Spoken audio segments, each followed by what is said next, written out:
The galaxy held its breath with a ritual fervor.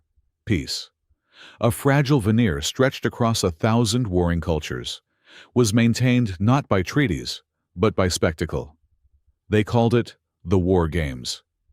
It was the highest-rated broadcast in known space, a biotechnological pageant of simulated destruction between the two dominant predator species. It was, everyone agreed, magnificent theater. On one side, the Sanguinari, the star vampires of the Crimson Halo. Their civilization was built on millennia of precise, cold etiquette and the manipulation of their own advanced lifeblood, which they shaped into crystalline armor and weapons. Theirs was a war of shadow and scalpel. On the other, the Fenwraith of Moonspire. They were a matriarchal race of wolf spirits bound to physical, lupine forms, a howling chorus of fur, claw, and lunar synchronization. Theirs was a war of the howling pack and the overwhelming storm. This season had been particularly brutal, a masterpiece of strategy that kept viewership numbers elevated by 60%. Now, it came down to the final confrontation. In the Crimson Corner stood Seraphine Vale, Imperial Princess of the Sanguinari, a tactician whose mind moved like a razor through flesh. She was the architect of the Blood Luo tactic, a fluid strategy that sacrificed territory for a guaranteed, lethal counterstrike. In the Silver Corner, Kayla Stormfang, Alpha of the Moonhowl Pack, a being of instinct and ferocious loyalty. She commanded her Fenwraith Legion not with orders, but with shared consciousness, a single, unified predator. Billions watched across the network as the two simulations clashed. Seraphine's forces, represented by lattices of hard light blood, encircled Kayla's howling projections. It was the classic Sanguinari maneuver, but Kayla anticipated it. She did not retreat. She gathered her pack and struck the center of the Crimson Net, a direct violation of established Fenwraith doctrine. The simulated arena flashed white. The match was over. The network commentators screamed, unsure who had won the final exchange. The scoreboard struggled to calculate the unprecedented move. Seraphine Vale stood alone in her Crimson Command Center, her pale skin illuminated by the holographic displays. She was impossibly beautiful, a creature of lethal grace. She did not look at the scoreboard. She looked directly into the primary broadcast pickup, across the galaxy, in her own silver command spire. Kayla Stormfang mirrored the action. Her amber eyes, feral and intelligent, stared into the void. The galaxy waited for the victor to be announced. The sponsors, shadowy consortiums that profited from the controlled chaos, prepared their celebratory data streams. Then Seraphine spoke, her voice a cold, clear chime. By the honor of my bloodline, I reject the outcome. A collective gasp echoed from millions of planets. Kayla Stormfang spoke a second later, her voice a low growl that vibrated with suppressed power. By the oath of the pack, the hunt is invalidated. And then, in perfect, terrifying synchronization, the two top-ranked girls, the icons of their respective species, raised their hands. They made a gesture, an ancient sigil of defiance. A new symbol ignited across every screen in the galaxy. It was a massive, pulsing banner of void black light, overlaid on the frozen image of the arena. The Cease banner. The war games were not paused. They were not postponed. They were closed, indefinitely. The commentators fell silent. The sponsors went, as a technical term, insane, far from the galactic core, out on the forgotten rim. Arden Cole kicked the side of an ancient antenna relay. He was a human, a species known mostly for its regrettable fashion sense and an inexplicable talent for narrative fiction. He lived on Dorsal Gate, a skeletal, rusting space station that served as a minor shipping hub and a major repository for galactic dust. "Come on, you archaic piece of junk," he muttered to the machine. He wiped synthetic grease from his hands onto an equally greasy jumpsuit.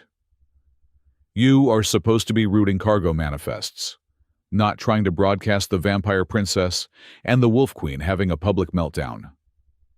Arden Cole was a signal engineer, third class. This was, in the rigid hierarchy of the Galactic Consortium, low-tier labor, humans. Having spectacularly failed to conquer anyone, and having withdrawn from interstellar politics centuries ago, following a series of historical humiliations, had settled into the role of galactic logistics. They were the janitors, the technicians, the cargo pilots, and the mechanics. The other species found them amusing, if slightly pathetic. They were, it was often said, excellent storytellers. It was a polite way of calling them strategically irrelevant. Arden did not mind. He preferred the quiet. He preferred the predictability of old machinery. He held the thinnest of maintenance contracts for Dorsal Gate, a job that mostly involved him polishing relays that had been obsolete for 100 years. He had the War Games broadcast running on a small, flickering monitor in his workshop. He watched it mostly to mock it. He saw the brilliant tactics not as genius, but as predictable algorithms. He was, after all, a signal engineer. He did not see the story. He saw the code beneath it. When the Cease banner went up, Arden actually laughed. "Oh, that is beautiful. That is going to cost someone billions. The sponsors are going to tear their fur out." His amusement faded when his own equipment began to whine. It was not the antenna relay. It was a different sound, a deeper resonance that came from beneath the station floor. Few knew it. But Arden Cole was more than just a mechanic. He was a custodian. His family, for 5 generations, had secretly maintained the dormant machine, hidden in the substructure of Dorsal Gate. It was called the Accord Array. It was a relic of a forgotten age, a massive construct of interlocking rings and resonating crystals that pulsed with a faint, organic light. The archives claimed it was an interspecies empathy link, a machine built to bridge the emotional gaps between cultures. It had not been active in centuries. It was just Arden's secret burden, a machine he kept polished and quiet. Until now. The Accord Array was humming. It was vibrating in time with the precise frequency of the Cease banner. The 2 signals, the defiant stop command from Seraphine and Kayla, and the ancient empathy engine, were synchronized. Arden ran down the catwalks into the massive chamber. The array was glowing, not with its usual soft white, but with a complex, shifting pattern of gold and blue. And on the central console, a place that had been dark his entire life, symbols were appearing. They were not sanguinary blood script. They were not Fenwraith claw markings. They were glyphs, angular and ancient. Arden stared at them, his heart suddenly hammering against his ribs. He could read them. It was an archaic dialect of human code, a language dead for 1,000 years. Breach, silence, hand unseen. "What is this?" he whispered. He was a tinkerer. He was a man who could not leave a broken signal alone.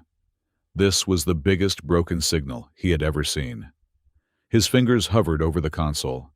He was not supposed to touch it. His custodial duty was to observe, to maintain, to never engage. But the array was not just receiving. It was resonating. It felt curious. "Okay," Arden said to the machine. "You are synced to the broadcast. What happens if I just open a diagnostic subchannel?" He pressed a key. It was a small, auxiliary function, a simple command to check the integrity of the signal. It was not a simple command. Across the galaxy, the Cease banner, which had frozen every broadcast, suddenly split in 2. And in the center of the void, replacing the warring icons, appeared the bewildered, grease-stained face of Arden Cole, blinking in the sudden light of his own diagnostic monitor. His workshop appeared behind him, cluttered with tools and half-eaten ration packs. Silence. A billion sanguinari looked up from their blood altars. A billion Fenwraith paused in their moon howl. The sponsors, gathered in their gold and obsidian boardrooms, stopped screaming. On the main bridge of the Sanguinari flagship, Seraphine Vale's crimson eyes widened almost imperceptibly.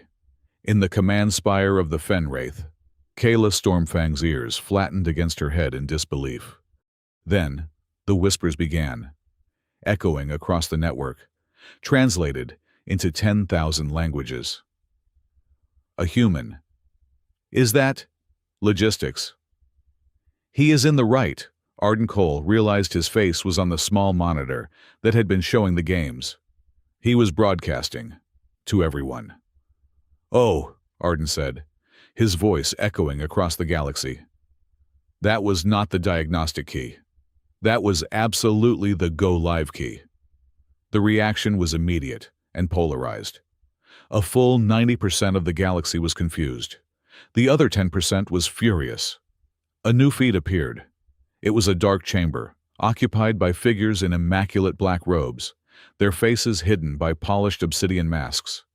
The overseers, the producers, sponsors, and high priests of the war games. Their collective voice, synthesized and cold, cut through the network. The right has been violated. The sacred arena has been defiled by an untouchable. Seize the human at dorsal gate. Cleanse the signal. Arden felt his blood turn to ice. He was not a warrior. He was a mechanic. He looked around for a place to hide, realizing his workshop was now the center of galactic attention. "Wait, defiled," Arden protested, broadcasting his panic to billions. "I was just trying to fix the feed. It is my job. Sort of." The overseer feed switched to a tactical display. Dorsal gate was highlighted in red. A pursuit squadron was dispatched, but before the order could be finalized, Seraphine Vale's feed returned. She stood tall, her hand raised. "Halt!" she commanded. The Sanguinari honor guard, which had been preparing to move, froze. Seraphine looked not at the overseers, but at the image of Arden. "The overseers speak of rights," Seraphine said, her voice carrying the weight of her entire lineage. "They seem to have forgotten the oldest one. The Sanguinari do not permit the execution of the undefended, even one who trespasses." Her gaze was calculating. This human had done the impossible. He had broken a signal that was bound by ancient technology. He was either a fool or something else entirely. She would honor the mystery. "By the Crimson Seal, I invoke the right of Arbiter Proxy. The human is shielded." A new wave of shock hit the network. The right of Arbiter Proxy was an archaic Sanguinari law, binding a warrior princess to protect a third party who had interrupted a duel. It was, essentially, a ritualistic engagement. The overseers turned their collective masks toward her feed. "Princess Vale, this is not a duel. This is contamination." Before they could argue, Kayla Stormfang's feed reappeared. She was snarling, her amber eyes burning. The Fenwraith valued principles above all, and the first principle was that the pack protects those who cannot protect themselves. "The moon, howl echoes the claim," Kayla growled. "The overseers hunt a lone pup. It is without principle. The Fenwraith honor the shield." Arden stared. The two most powerful women in the galaxy, mortal enemies by definition, had just simultaneously, and very publicly, declared him under their protection. He was not just broadcasting. He was now the galaxy's most wanted and most protected mechanic. "Shielded," Arden said weakly. "That sounds binding. Does this void my station warranty?" The overseers were silent. Their authority, for the first time in centuries, had been openly challenged, not just by one, but by both pillars of the war games. And they had done it over a human. A new window opened. An emergency summit was being called. The feeds of the overseers, Seraphine, Kayla, and the stunned heads of several other major species all appeared. And in the middle, looking completely out of place, was Arden Cole, Regent Noctis Aram, the lead overseer. His obsidian mask reflecting the holographic light, finally spoke.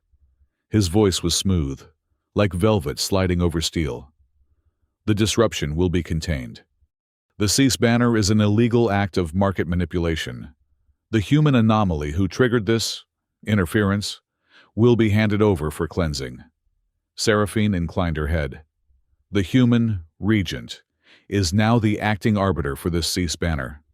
His neutrality is required.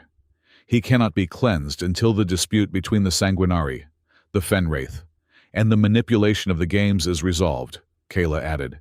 He is pack-shielded. You cannot have him. Regent Noctis turned his blank mask to Arden's feed. And what does the arbiter say? What does the human mechanic add to this?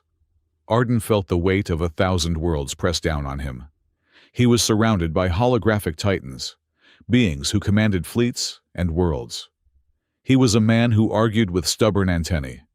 He did what humans do when they are terrified and cornered. He fell back on absurdity. "Excuse me, Your Eminences," Arden said, trying to sound professional. "I am just the maintenance guy. I do not really understand the high-level politics.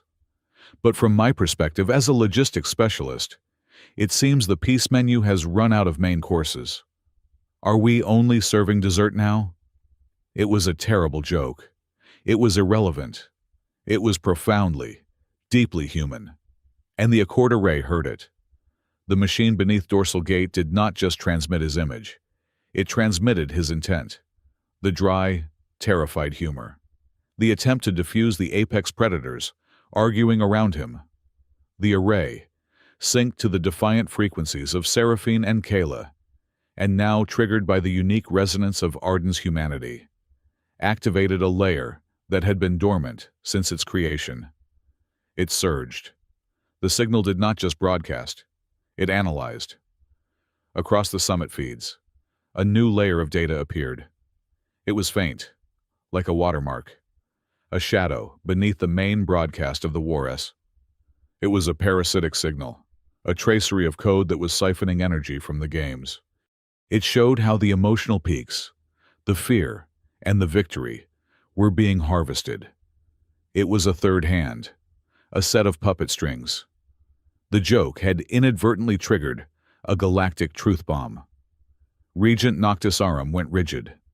Seraphine Vale stared at the new data, her tactical mind racing. Kayla Stormfang let out a low, dangerous growl. Arden Cole looked at the data stream he had just revealed. As a signal engineer, he knew exactly what he was looking at. He was looking at a thief. He had not just crashed a party. He had exposed the host for cheating. "Ah," Arden said to the silent, staring summit. "It looks like my diagnostic just found something. I am going to need to file a report." The summit broadcast shattered into static. The obsidian masks of the overseers vanished first, their feed cutting off with a sound like tearing metal.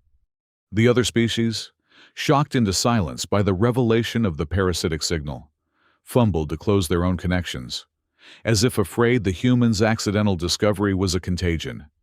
In less than 10 seconds, the galactic summit was over. Arden Cole was alone again in his workshop, the silence suddenly heavier than the previous chaos. His monitor now showed only his own wide-eyed, grease-stained reflection. "Right," Arden said to himself, his voice sounding small. "So, that happened." He reached out and, very deliberately, shut down his own broadcast feed. The Go Live key went dark. He was safe. He was alone. A proximity alert blared, loud enough to make him jump out of his skin.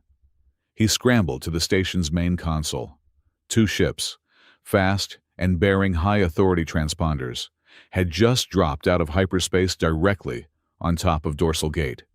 One was a Sanguinari Nightshade, a ship that looked less like a machine and more like a sliver of polished obsidian, a blade designed to cut through starlight. Its energy signature was cold, precise, and terrifying. The other was a Fenwraith Stormclaw, a heavier, asymmetrical vessel that bristled with kinetic dampeners and engine arrays that pulsed with a low, silver light. It looked less like a ship and more like a clenched fist. "Oh, come on," Arden muttered. His hands flew over his console. "Dorsal gate is closed to non-essential traffic, and you are definitely non-essential." His console chirped. A voice, the same clear, cold chime from the broadcast, filled his workshop. It was not a request. It was a statement. "Human, Arden Cole. I am Princess Seraphine Vale. I am docking at Airlock 3. You will present yourself in 5 minutes. We are leaving." Before Arden could even formulate a reply, a second voice overrode the first, a low, rumbling growl. "He presents himself nowhere. Blood drinker. I am Kayla Stormfang. I am docking at Airlock 2. The human is under pack protection, and he will come with me." A new transmission opened between the two ships, and Arden was somehow patched into the private channel. He was suddenly listening to the two most famous women in the galaxy argue about him. "Princess," Kayla's voice was laced with contempt. "Your shield is a legal fiction. My protection is physical. I will not leave him on this rust bucket for the overseers to fillet." "Alpha Stormfang," Seraphine's reply was arctic. "Your protection involves teeth and howling. He is not a side of meat. He is an arbiter. He requires the sanctity of the Crimson Halo, a fortress of law. Your fortress is a tomb full of pale corpses who argue about etiquette. He needs the living breath of Moonspire. A living breath that smells of wet fur and blind instinct. He is a technician, not one of your pups." Arden watched the two ships maneuvering, each trying to get a better docking position, their energy fields scraping against each other with audible shrieks. They were going to tear his station apart. He grabbed his console's main address key. "Ladies, honored ladies," he shouted into the channel. "Thank you both for the very vigorous offers of protection. But Dorsal Gate has extremely strict docking regulations. You are both in violation of Ordinance 4-25, and I am going to have to ask you to form an orderly queue." There was a dead, shocked silence. Seraphine spoke first, her voice losing its regal poise for just a fraction of a second. "Did he just ask us to form a queue?" Kayla actually laughed. A short, sharp bark. "He did," she paused. "I like him. He has no survival instinct at all." "Alpha Stormfang," Seraphine said, her voice regaining its composure. "This is inefficient. The overseers will not wait. We must secure the asset." "He is not an asset. He is a man," Kayla snapped. "And I will not let you drag him to your blood vault." "Then we have an impasse," Seraphine stated. "No," Arden interrupted, already packing his diagnostic kit into a frayed canvas bag. He threw in a spare power cell, 3 ration bars, and his console's portable interface. "We do not have an impasse. We have a compromise. You both want to protect me from the overseers." "Correct. Then you have to protect me from each other first. You cannot have a high-stakes custody battle on my station's doorstep." He looked at the docking schematic. "Airlock 3, Princess. Airlock 2, Alpha. You both dock. You both come to my workshop. You will not bring armies. You will not draw weapons. You will come here, and we will talk. Like civilized. Well, like civilized beings. And you will stop scraping your ships on my station. The paint is custom." Another, longer silence. "This is," Seraphine began. "Acceptable," Kayla finished. "A neutral den. We meet on his territory. He has principle. I will honor it." Seraphine's ship ceased its aggressive maneuvering. "The terms are irregular, but the logic is sound. 5 minutes. Human. We will be there." Arden let out a breath he did not know he was holding, and looked down at his grease-stained jumpsuit. Well, he muttered, I probably should have changed. 2 minutes later, his workshop door hissed open. In person, they were overwhelming. Seraphine Vale moved as if the air itself was a thick liquid. She parted without effort.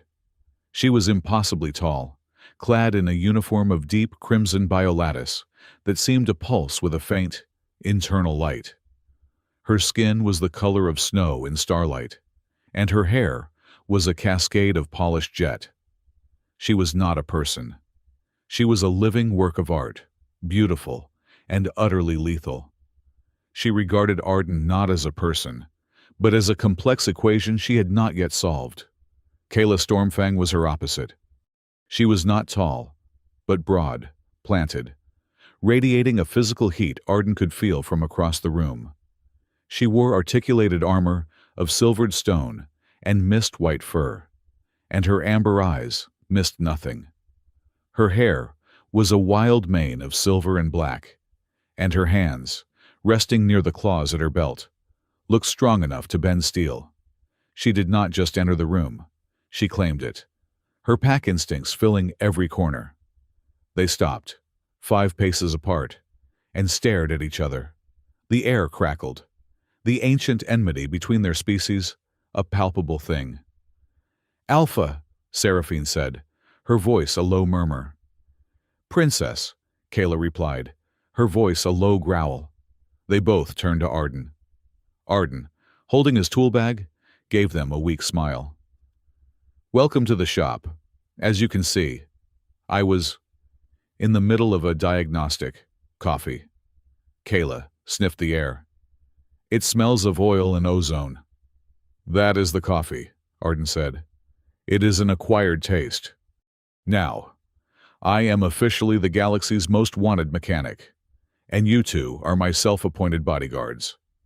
This is a problem, because my station is a Class 4 civilian hub. I cannot have Sanguinari and Fenwraith warships in my parking lot. It upsets the neighbors. So, where are we going? The Crimson Halo, Seraphine said instantly. It is the only truly secure location, a fortress built on millennia of bloodright and law. You will be safe within our biolattice walls. The light is subdued. You will adapt. He will be a prisoner there, Kayla countered, her hand resting on the hilt of a claw dagger. He will come to Moonspire. It is built of stone and mist, open to the sky. He will hear the echo of the pack, and he will know true discipline and true freedom. He will not be a pet. He will be under my protection. A fascinating choice, Arden said, holding up a hand. A Goth cathedral versus a wolf fortress. Before I decide, I have a question. What about this? He pointed to the floor. Beneath us, the Accord Array. It is the reason this happened. I cannot leave it. Seraphine's eyes narrowed. The Accord Array. The myth. It is real. Here. Very real, Arden said. And it is synced to you two. And to the parasitic signal I found. I did not just crash your broadcast. The array, it used me to do it. It wanted to be heard. Kayla looked at Seraphine. All traces of their rivalry momentarily eclipsed by this new information. The array. It was not built by either of our people, Kayla said, her voice dropping. It was built by the progenitors. And a human, Seraphine breathed. Is its custodian. She looked at Arden with new eyes. He was no longer just an anomaly. He was a key. Which means, Arden said, tapping his portable console, I cannot go to either of your homes. Not yet. If I go to the Crimson Halo, the Fenwraith will declare it a Sanguinari power grab. If I go to Moonspire, your people, Princess, will assume the wolves have stolen the key. The Cease banner will break, and the war you both tried to stop will start, with me as the reason. He looked between them. I am the human factor. The one thing you both agree on, even if you disagree on where to put me. You have to work together, both of you. With me. Seraphine and Kayla looked at each other. The idea was abhorrent. A triad, Seraphine said, tasting the word as if it were poison. Unprecedented. But necessary, Kayla growled. The pup is clever. If we are seen to be an alliance, the overseers will hesitate. They cannot fight us both. Then we need a neutral location, Seraphine concluded. And we need to study this. A coord array. From a distance. Human. Can you access the array from one of our ships? Arden patted his canvas bag. The array is not just a machine. It is a resonant field. As long as I am within a few light years, I can use this interface to listen to it. It hears collective emotion. And I think I am the only one who can hear it back. Seraphine nodded. A decision made. We will take my ship, the Nightshade. It is faster. You, she pointed to Kayla, will follow. We will rendezvous in the Umbral Nebula. It is unmapped and quiet. There. We will analyze your data. I do not follow anyone, Princess, Kayla snarled. You will, Seraphine countered, because I have the Arbiter, and you do not want to explain to your pack why you let the Sanguinari keep him. It is logic, Alpha. Something you should try. Kayla's lip curled, but she nodded. For now. The trip to the Nightshade was a blur. Arden locked down his workshop, left a very confusing note for the station's maintenance bot, and was escorted by the two warriors to Airlock 3. The inside of the Sanguinari ship was as alien as its exterior. It was all flowing, dark crimson structures that seemed more grown than built. The air was cool and smelled faintly of ozone and something metallic, like cold blood. The light was weak, coming from the biolattice walls themselves. Arden was given a cabin. He immediately set up his console, linking it to the ship's powerful sensors, and then, through a shielded channel, back to the Accord array on Dorsal Gate. He worked for hours, the two women watching him. Seraphine stood perfectly still in the corner, a silent observer, her mind clearly fascinated by his unconventional methods. He did not request access to her systems. He simply bypassed them, using his own code to piggyback on her ship's main bus. He was a plumber rewiring a palace. She found his lack of reverence for her technology intriguing. Kayla was more restless. She paced the room, a caged wolf, her instincts screaming that this metal coffin was a trap. But she watched Arden, too. When a Sanguinari crew member, a tall, pale male, entered to bring Arden a nutritional paste, he did so with a faint sneer, looking at the human's greasy jumpsuit with disdain. Arden, without looking up from his console, simply said, "Thank you, sir. I appreciate you bringing that. You must be busy. Do not let me keep you." The Sanguinari male, taken aback by the simple, earnest gratitude and the assumption of his importance, merely nodded and left. Kayla stopped pacing. Arden had shown no fear. He had not postured. He had simply been decent. He had treated the arrogant Sanguinari like a person. It was a strange, pack-loyal behavior she had not expected. He defended his own, even when his own was a potential enemy. "I have it," Arden finally said, his face illuminated by his screen. "I know what they are harvesting." Seraphine and Kayla were at his side in an instant. "Look," he pointed to the parasitic signal, now isolated. "The overseers are not just manipulating the games. They are farming them. Every time a simulated fleet is destroyed, every time the audience gasps in fear or screams in victory, this happens." He showed them a new data stream. The parasitic signal was siphoning a specific form of energy, a raw, potent, emotional resonance. "I am calling it echo," Arden said. "It is the psychic byproduct of mass emotion, and look where it is all being routed."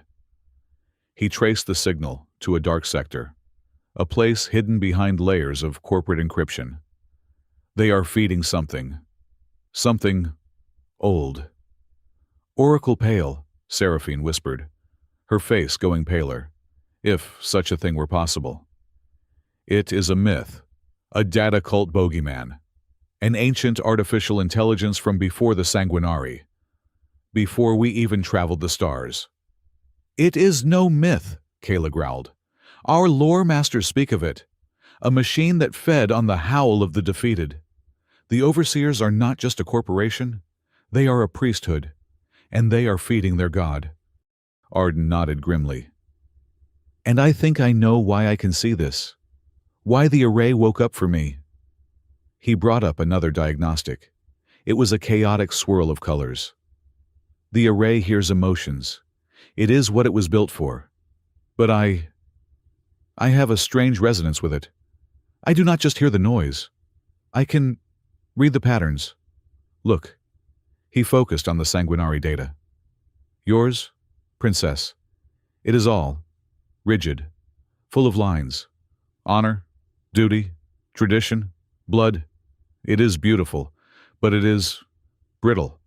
I can see the fractures, the fear of chaos. He shifted to the Fenwraith data. Yours, Alpha.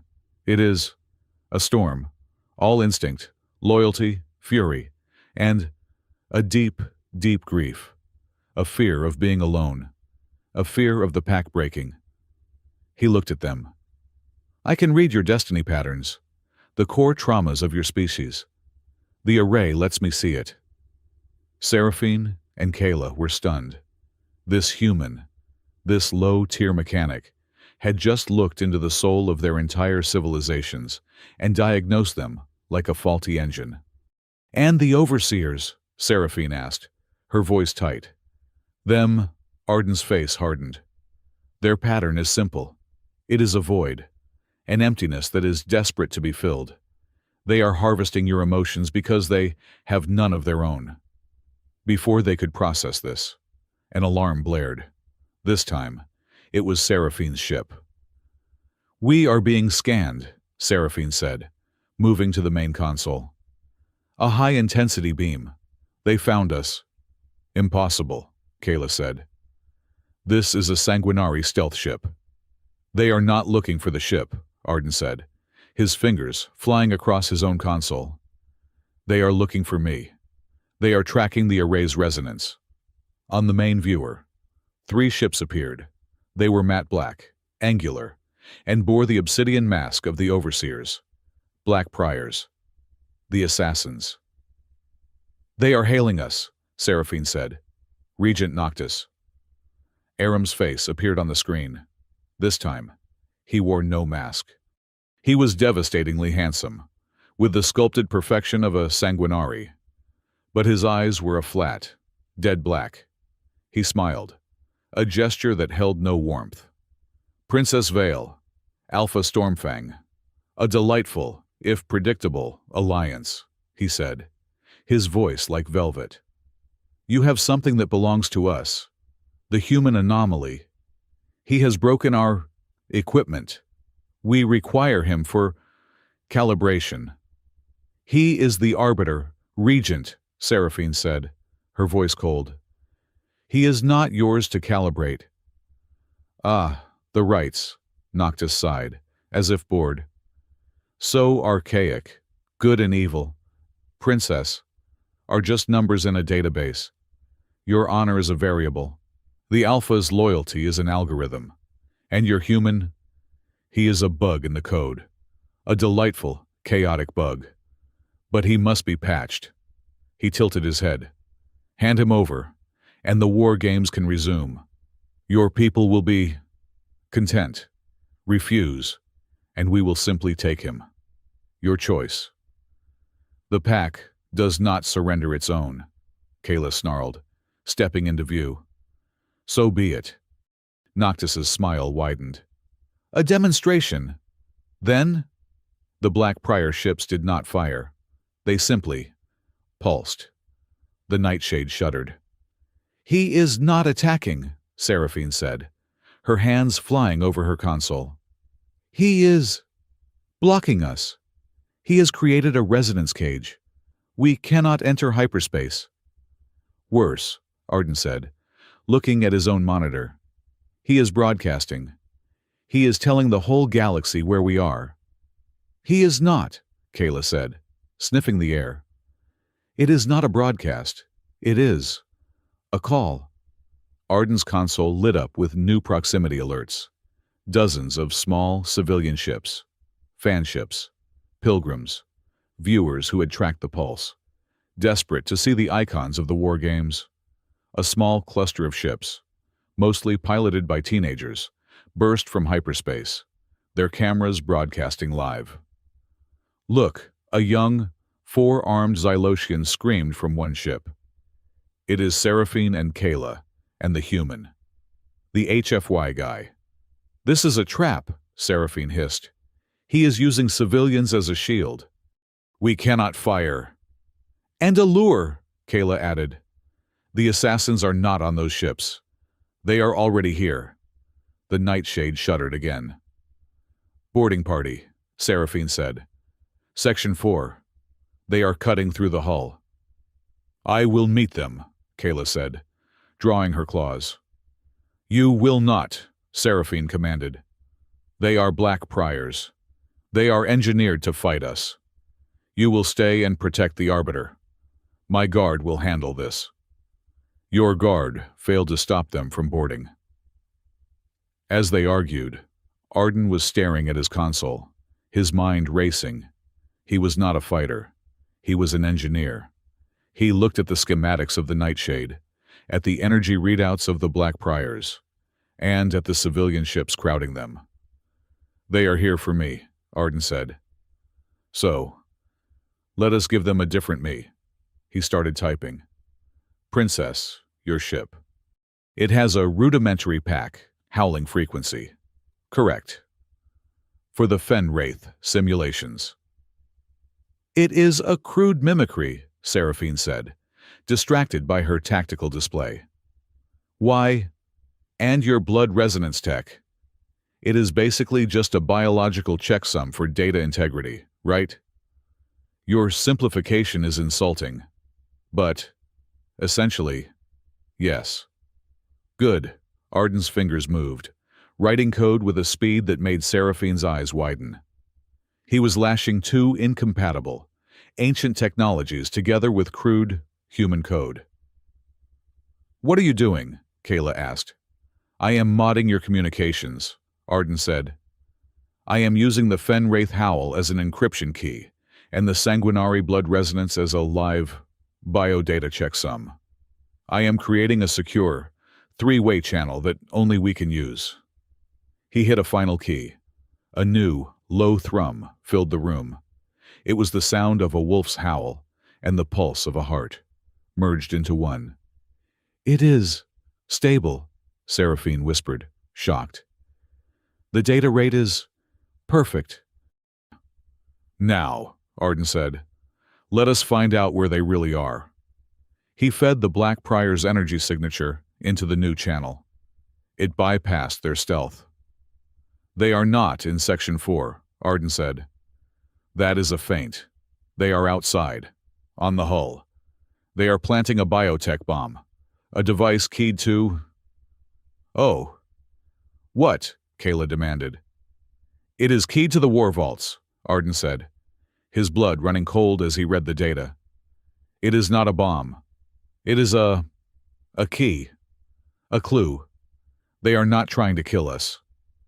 They are trying to lead us, Seraphine finished, her mind instantly grasping the implication. This is not an assassination. It is an invitation. A new alert sounded. The civilian ships. Regent Noctis is signaling them, Seraphine said. He is... Oh, by the blood. He is telling them we are holding him hostage.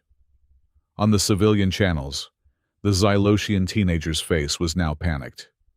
He says the human is a terrorist. He says they are. They are going to cleanse the area. He is activating a trap. He is lying, Arden said. But what trap? He scanned the area, The Black Prior ships were emitting a new field. It was a life support scrambler.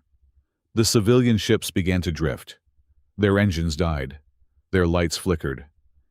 "He has targeted the non-combatants," Kayla snarled. "He is suffocating them. To prove a point." "He is venting their atmosphere," Arden said, his stomach clenching. He saw the Xylosian kid banging on the viewport, his breathing apparatus failing.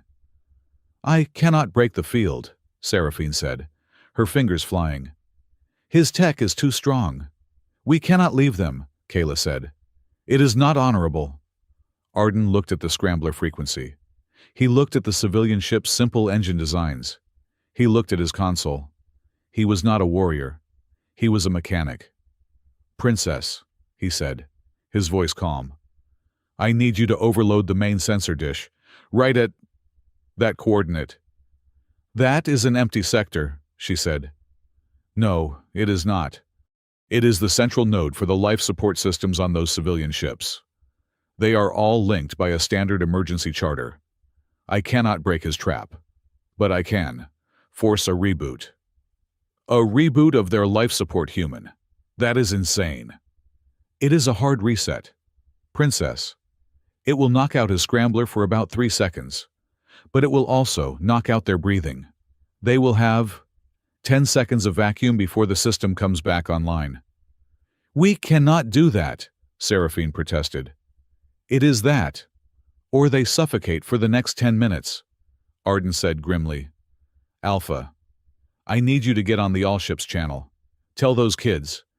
Tell them to hold their breath. Right now." Kayla did not hesitate. She hit the broadcast key. "Pups," she roared, her voice a thunderclap of command. "This is Alpha Stormfang. Trust me on my mark. Hold your breath. Mark." Arden nodded to Seraphine. "Now." Seraphine diverted all power to the sensor dish and fired a single, massive pulse of raw data at the empty coordinates. The civilian ships went dark. Their systems, hit by the targeted electromagnetic pulse, all crashed. The Overseer's scrambler field, its targets gone, defaulted. On the civilian feeds, Arden watched in horror as the young aliens choked, their faces turning blue. 1,000, Arden counted, his voice shaking. 2 1,000. 3 1,000. Come on, you buckets of bolts. Come back online. One by one. The ship's emergency lights flickered. Air flooded back into their cabins. The Xylosian kid gasped, coughing, then looked at his camera, his 4 eyes wide with pure, unadulterated awe. "He did it," the kid whispered, his voice broadcasting to his own followers. "The little human. He saved us. He saved us with duct tape and a reboot humanity, fuck yeah." Arden slumped against his console, shaking. On the main viewer, Regent Noctis Aram's feed returned. His perfect face was, for the first time, not smiling. He looked annoyed. "A clever trick, human. You have imagination. It is a messy, inefficient variable. But you have only proven my point. You are chaotic, and you now have the clue." His feed cut out. The Black Prior ships vanished into hyperspace. Seraphine and Kayla stared at Arden. He had just outmaneuvered a Sanguinari, commanded a Fenwraith, and saved a dozen ships, all using a mechanic's trick. "Duct tape and imagination," Seraphine murmured. She looked at the data on her screen. The biobomb left on her hull had dissolved, but not before Arden's new 3-way channel had recorded its resonance. It was, as he had said, a key, a coordinate. "The War Vaults," Kayla said, her voice heavy with grim respect. "They are inviting us to the place where it all began." Arden, still shaking, took a steadying breath. "Right. Well, before we go, does this ship have any of that coffee? The real kind, not the nutrient paste." Seraphine almost smiled. "I believe we can arrange that. Arbiter." Kayla clapped him on the back, a gesture that almost sent him through the console. "The pup has claws," she grinned. "This will be a good hunt." Arden rubbed his shoulder, caught between two apex predators who, for the first time, were looking at him as something other than a burden or a pet. He was the human factor, and he had just become a very, very complicated problem. The coordinates gleaned from the Overseer's parasitic key led them to a dead zone, a patch of the Umbral Nebula where starlight seemed to curdle and die. The Sanguinari Nightshade, with the Fen-Wraith Stormclaw flying in its shadow, dropped from hyperspace into a graveyard of ancient ships. "They are not just inviting us," Seraphine Vale observed, her crimson eyes scanning the wreckage. "They are bragging." Arden Cole, sitting at his makeshift console in Seraphine's briefing room, grimaced. The coffee she had procured for him was thick, black, and tasted unsettlingly of minerals. But it was hot, and it was caffeine. Kayla Stormfang stood behind him, her arms crossed, her presence a heavy weight of impatient muscle. "The signal key is resonating with that," Arden said, pointing. It was not a station. It was a sphere of data, a cloaked digital archive so dense it was warping the local space around it. The War Vaults. "I am in," Arden said, his fingers moving. He used the hybrid channel he had built, the impossible fusion of Fen-Wraith Howl and Sanguinari blood resonance. The vault's defenses, ancient and formidable, did not even register the intrusion. The system was designed to repel Sanguinari logic and Fen-Wraith instinct. It had no defense against human ingenuity, layering them together. The archive opened. It was not a sterile database. It was a confession. Holograms flickered to life in the center of the room. They saw ancient Sanguinari and Fen-Wraith, clad in archaic armor, locked in genuine, bloody combat. The images were raw, brutal, and filled with a hatred so pure it made the war games look like a child's puppet show. "They were going to exterminate each other," Kayla whispered, her eyes wide. She was seeing the primal truth of her species. "This," Seraphine said, pointing to the data stream, "was the alternative." A new file overlaid the images of war. It was text, a journal. It spoke of a desperate attempt to stop the apocalypse. An anonymous figure, referred to only as the designer, proposed a solution, a ritual, a controlled release of hatred, bound by rules and spectacle, to allow the two species to vent their hungers without committing genocide. "The war games," Arden said, reading the text. "They were never a game. They were a pressure valve, a therapy session with lasers, a necessary ritual," Seraphine conceded, her voice tight. "Look deeper," Kayla growled, pointing. "The files are changing." Arden scrolled through the data, moving forward in time. The elegant, desperate code of the designer grew corrupted. A new layer, a parasitic code, was introduced. The Overseers. They had not created the games. They had hijacked them. "They changed the objective," Arden said, his voice cold. The designer's code was built to resolve conflict, to end the matches quickly, satisfying the ritual. The Overseers. They patched it. They altered the victory conditions. He brought up a string of code. They inverted the logic. The algorithm now seeks to prolong the conflict, to maximize the emotional stress, to generate this. He isolated the echo signature. The data showed how the Overseers were harvesting the raw emotional trauma, the fear, and the manufactured triumph, and siphoning it, turning the ritual of healing into a machine for exploitation.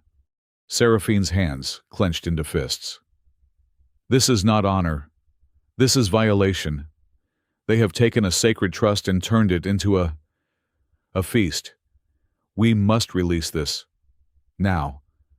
We will broadcast this journal to the entire galaxy. We will expose them." "No." Kayla's voice was granite. Seraphine turned on her. "No. They are defiling your ancestors as much as mine. And what happens the moment you show this? Kayla snapped, stepping toward the princess. What happens when you tell two apex predator species that the only thing stopping them from tearing each other's throats out is a lie we have all been fed? You think they will thank us. You will ignite the very war this designer tried to stop. My packs, my people, will be the first to die. All for your honor. It is the truth. The truth is a weapon, princess, and you are pointing it at your own feet. She is right, Arden said quietly. Both women stopped and looked at him. He rubbed his tired eyes. Kayla is right. We cannot release this. It is too dangerous. It would shatter the peace, fragile as it is. And Seraphine is also right. We cannot let this stand. He stood up, pacing the small space between the two warriors. This data, it is a motive. It is a history. It is not the proof we need. This tells us why they did it, not how they are doing it now. We need the weapon. We need to find the central node. We need to find Oracle Pale. The thing they are feeding. We need absolute, undeniable proof of the current manipulation. He looked at them, the mediator, the human engineer, standing between the vampire and the wolf. We have to go deeper, and we have to do it without getting ourselves killed.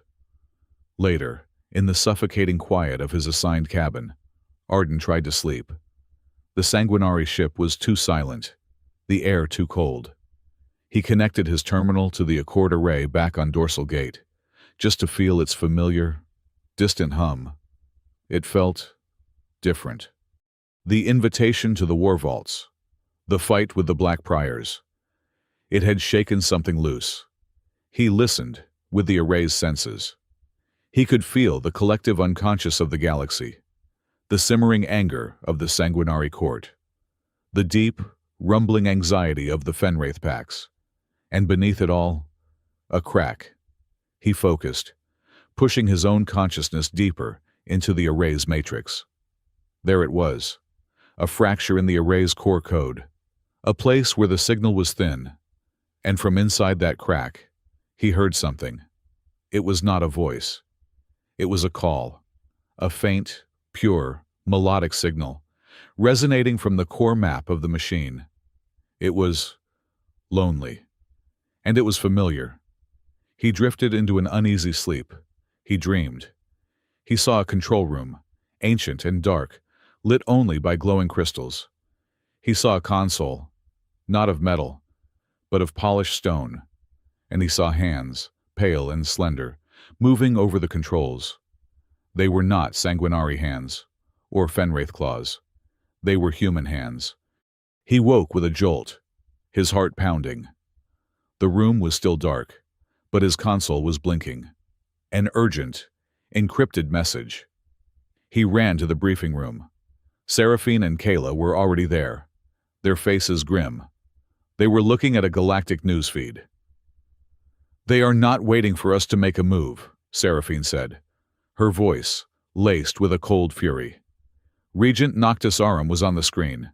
He was maskless, his handsome face a portrait of sincere, calculated concern. He was addressing the combined councils of the major species. We have uncovered a terrible plot, Noctis said, his voice resonating with sorrow. The human anomaly, Arden Cole. He did not just interrupt the games. He was a willing agent. He used the chaos of the Sea Spanner to implant himself, to gain the trust of our two most honored warriors. He gestured, and an image of Arden, greasy and blinking, appeared next to him.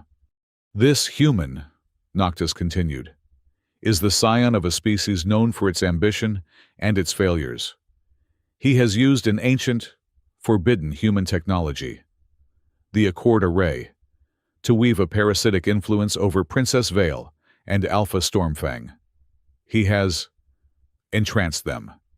He is using Sanguinari honor and Fenwraith loyalty as weapons against us. The chamber erupted in outrage. This, Noctis concluded, is not a protest. It is a human insurrection. They seek to reclaim the galactic stage, to rise from the ashes of their own failures by tearing down our peace. The human, Arden Cole, is a clear and present danger to galactic stability. I have issued a Priority 1 warrant. He is to be hunted, captured, and his influence cleansed. The feed cut.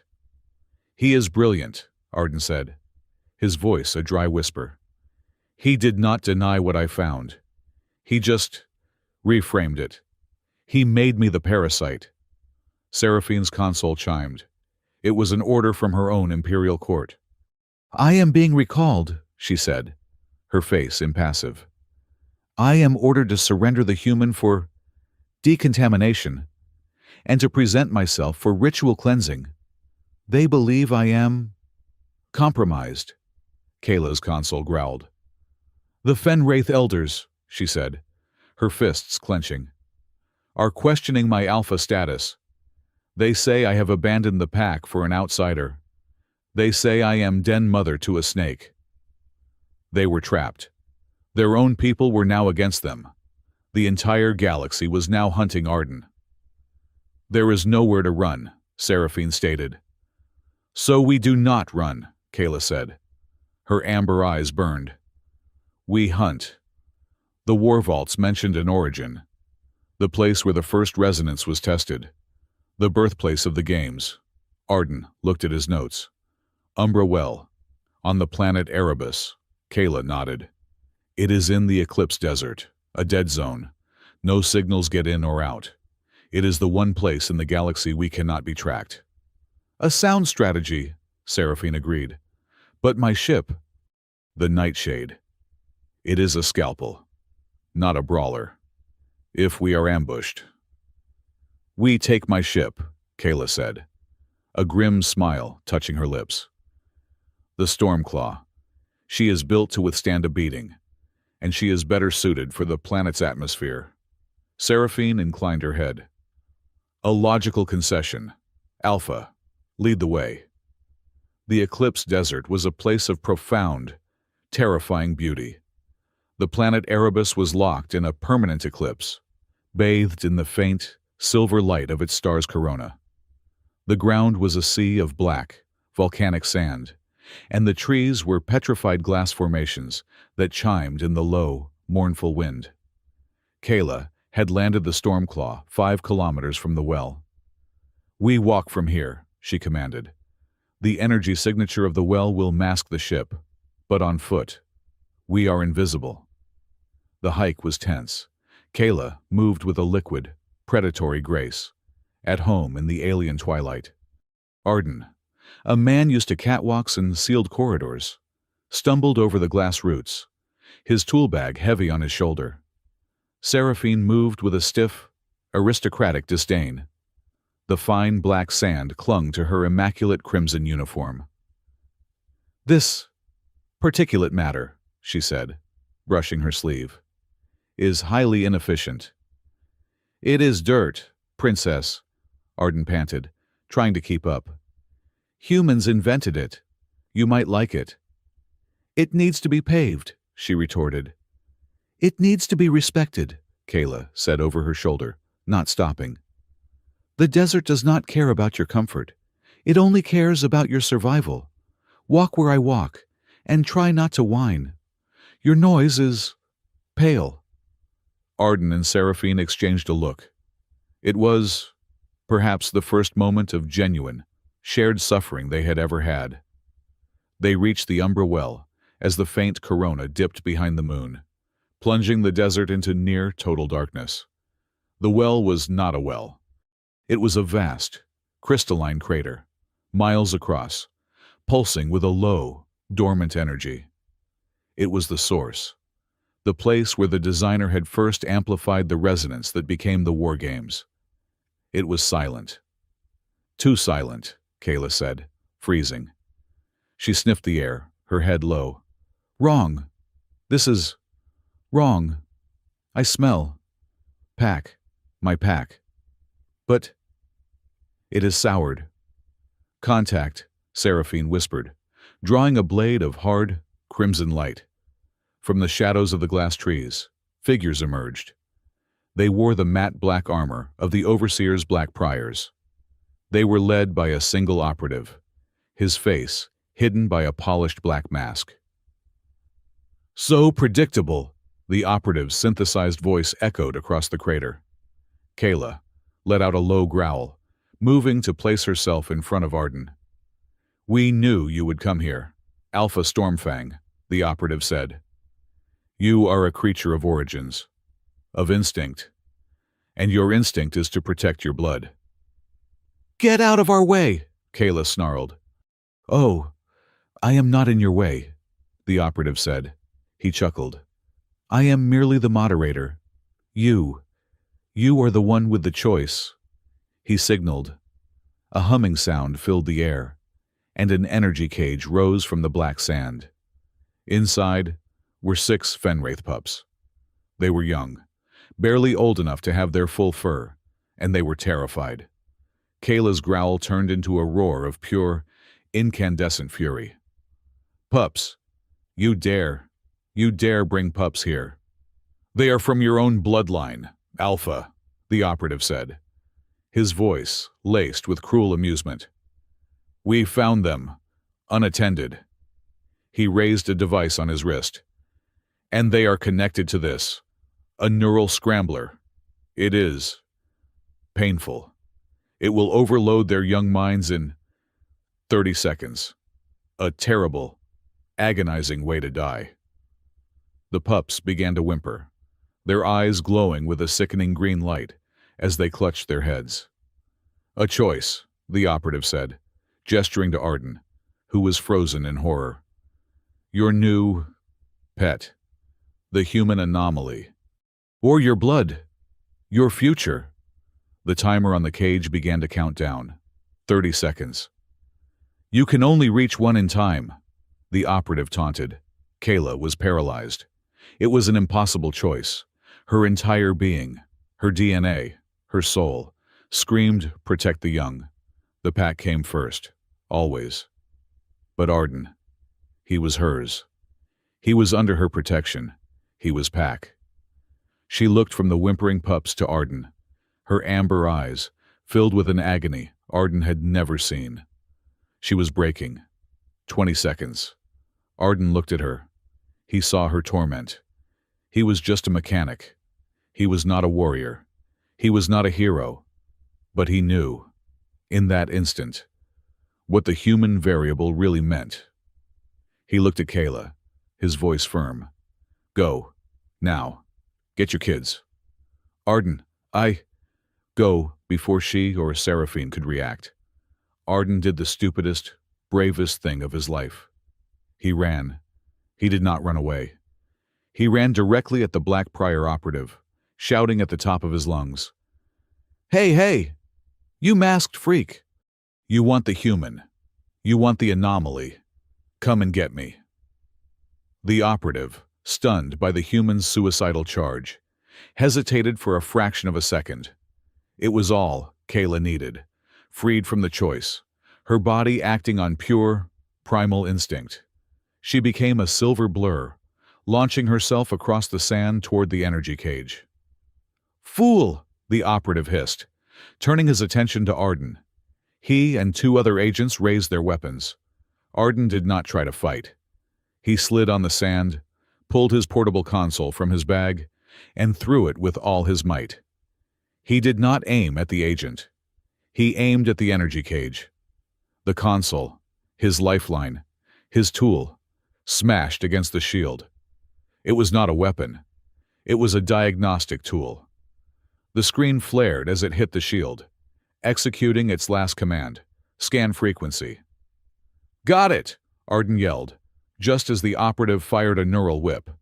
The energy lash struck Arden square in the chest. The pain was absolute, a supernova of pure white agony. He felt his heart stop. His vision dissolved. He collapsed to the black sand. Kayla, moving with impossible speed, tore the generator for the cage from the ground, her claws ripping through the metal. The shield fell. The pups were free. She turned, howling in rage, just in time to see Arden fall. The Black Prior operative raised his whip for the killing blow. "Your imagination ends here, human." A sound like a single, clear bell note cut the air. The whip disintegrated. A blade of crimson light had intercepted it. Seraphine Vale was there. She had been circling the perimeter, and she moved with a speed that defied physics.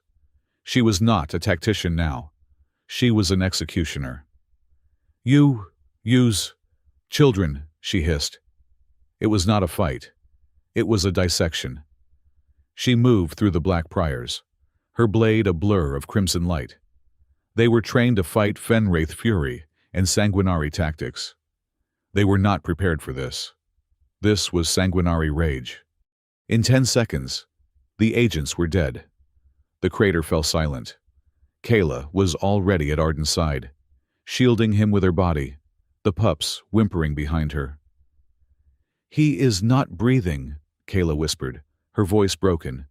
She nudged his face with her own. "Arden, wake up!"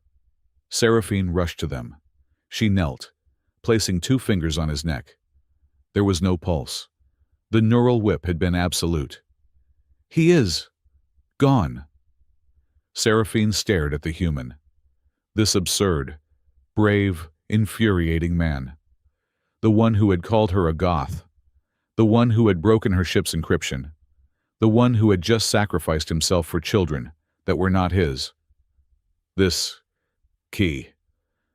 "No," Seraphine said. Her voice was steel. "He is not." Kayla looked up. "Princess, he is." Silence. Seraphine did the unthinkable. She, a princess of the Imperial Sanguinari, drew her own crimson blade. Without hesitation, she sliced open the palm of her left hand. Dark, shimmering blood welled up. Then, she pressed her bleeding hand flat against the neural burn on Arden's chest. She closed her eyes. The ancient, forbidden words of the sanguinary life bond fell from her lips. "By the blood that flows, by the life I hold, I offer partnership. I offer purchase. I connect this life to the lattice. Live." It was a rite so old, so taboo, that to invoke it for an outsider, a human, was heresy. It was a political detonation. Her advanced blood, the living biolattice that powered her people, flowed into him. It was not a transfusion. It was a connection. It seared his human nerves, rebooted his stalled heart, and fused his energy signature directly to her own. Kayla stared, her amber eyes wide with shock and a dawning, complex awe. This was not saving a life. This was a claim. Arden's body arched off the ground with a massive gasp. Air flooded his lungs. His eyes flew open. He saw Seraphine's face, inches from his. Her skin pale in the silver light. Her eyes burning with a fierce, possessive, and terrifyingly gentle light. He felt a hum, a new pulse inside his own chest, beating in time with hers. He coughed, the smell of ozone and his own burned flesh filling his nose. "That," Arden whispered, his voice raw, "was definitely not in the maintenance manual." Seraphine pulled her hand back. The wound on her palm was already sealed. She looked at him, and then at her hand, as if shocked by what she had done. Kayla, her voice rough, began herding the now stable pups. "Get up, little ones. You are safe." She looked at Seraphine, and for the first time, all enmity was gone from her gaze, replaced by a heavy, profound respect. Arden sat up. He felt different. The world was sharp. The colors of the eclipse were deeper. He could feel Seraphine, a distant warmth, a new connection in his senses. He looked at the dead overseer agents. He looked at the terrified pups, now huddling around Kayla for warmth. He thought of the Xylosian kid suffocating. He thought of Noctis's handsome, lying face. His fear was gone. It had been burned out of him.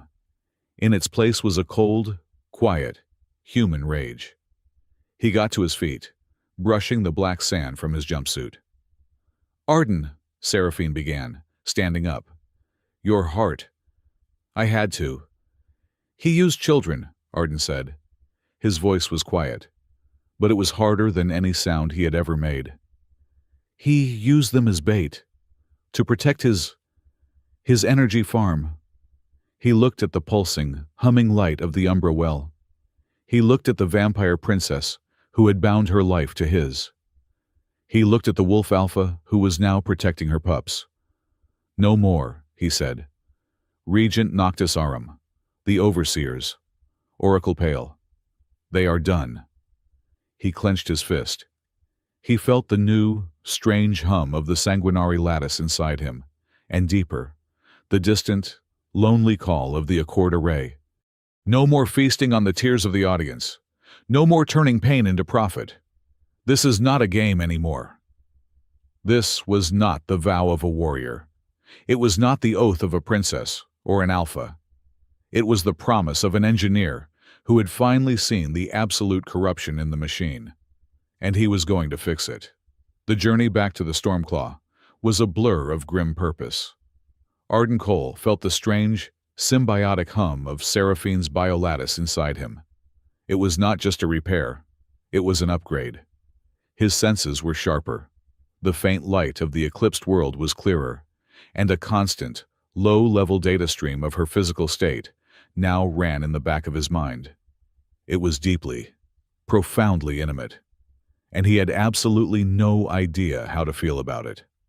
Kayla Stormfang, her 6 rescued pups now safely bundled in the ship's cargo bay, piloted her vessel with a barely contained fury. She had ripped the coordinates for the data hive from the Black Prior operative's console, a simple act of brute force data extraction that Arden had to admire. The data hive was not in a dead zone. It was in the very heart of the galactic network, hidden in plain sight, disguised as a corporate archive for a defunct shipping guild. "They hid the dragon's lair in a filing cabinet," Arden muttered, looking at the schematics. "It is logical," Seraphine countered, her voice still tight from the invocation of the life bond. She refused to meet his eyes, focusing instead on the tactical display. "The greatest security is mundanity." "It is a coward's move," Kayla growled from the pilot seat. "They hide behind civilian data shields." "And that is exactly how we get in," Arden said. He was no longer the trembling mechanic. The fear had been burned away on Erebus, replaced by a cold, analytical anger. "They are expecting a frontal assault. They are expecting sanguinary stealth or Fenwraith fury. They are not expecting a logistics request." He plugged his own, now repaired, console into Kyla's navigation system. "Alpha, bring us in slow. Match the transponder of a standard cargo hauler." "Princess, I need you to use that. Connection. We have. I need you to push sanguinary boredom into my signal. I need to sound like the most tired, underpaid data clerk in the galaxy." Seraphine looked at him, startled. "You want me to emote on command? You are an apex predator who has spent 1,000 years learning to hide her intent." "Yes, I do. I am filing a request to update the archive's atmospheric scrubber manifests. It is the most boring, low-level access protocol they have. No one will be watching." Seraphine closed her eyes. Arden felt a chill run down his spine, a wave of aristocratic disdain, ancient weariness, and profound, soul-crushing boredom. It was so potent he almost yawned. "Oh," he said. "Wow. You are very good at that. Okay. Sending." The data hive's automated defenses met his signal. A flat, synthesized voice requested his credentials. Arden, channeling the boredom, rattled off a string of archaic logistics codes. The hive paused, and then a door opened, a single, tiny, low-priority data port. "We are in," Arden said, his own voice tense. The stagehand is in the building.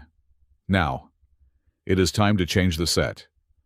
Kayla landed the Stormclaw in a cavernous, dark docking bay, one of hundreds, all of them empty. The air was sterile and cold. "This is not a filing cabinet," Kayla said, her hand on her claw dagger as they stepped onto the deck. "This is a tomb." "It is a server," Arden said, looking up at the towering, humming black structures that rose into the darkness. "The entire station is the Oracle Pale. We are inside the mind of the machine." "Where is the center?" Seraphine asked, drawing her crimson blade, its light the only color in the vast, black space. "That is the trick," Arden said, consulting his console. "There is no center. It is a distributed network. The mind is everywhere. We cannot destroy it. But we can change its rules." He looked at them, his eyes bright with a dangerous, human idea. The overseers hijacked the war games. They turned a ritual into a broadcast. They are bound by the rules of audience and spectacle. We are not going to break their firewall.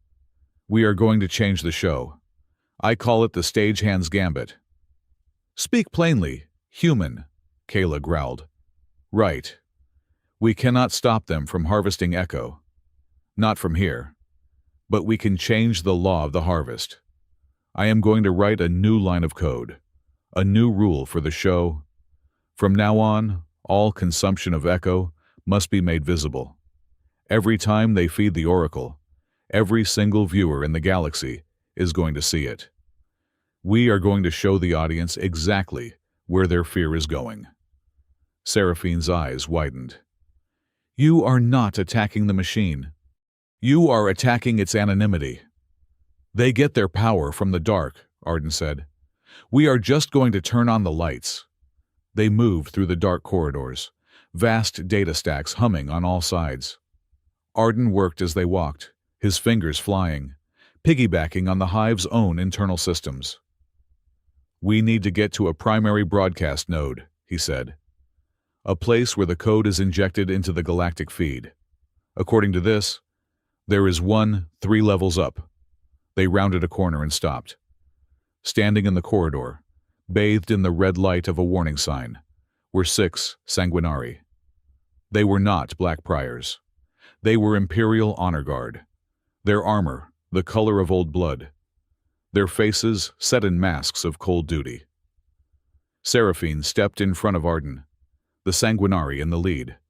An older male with a face like a marble sculpture bowed his head. "Princess Vale," he said, his voice void of emotion. "You are in violation of the Crimson Edict. You have bonded with an outsider. You have compromised your bloodline.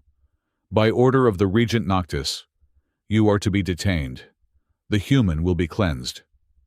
Seraphine looked at them, her own face a mask of cold sorrow.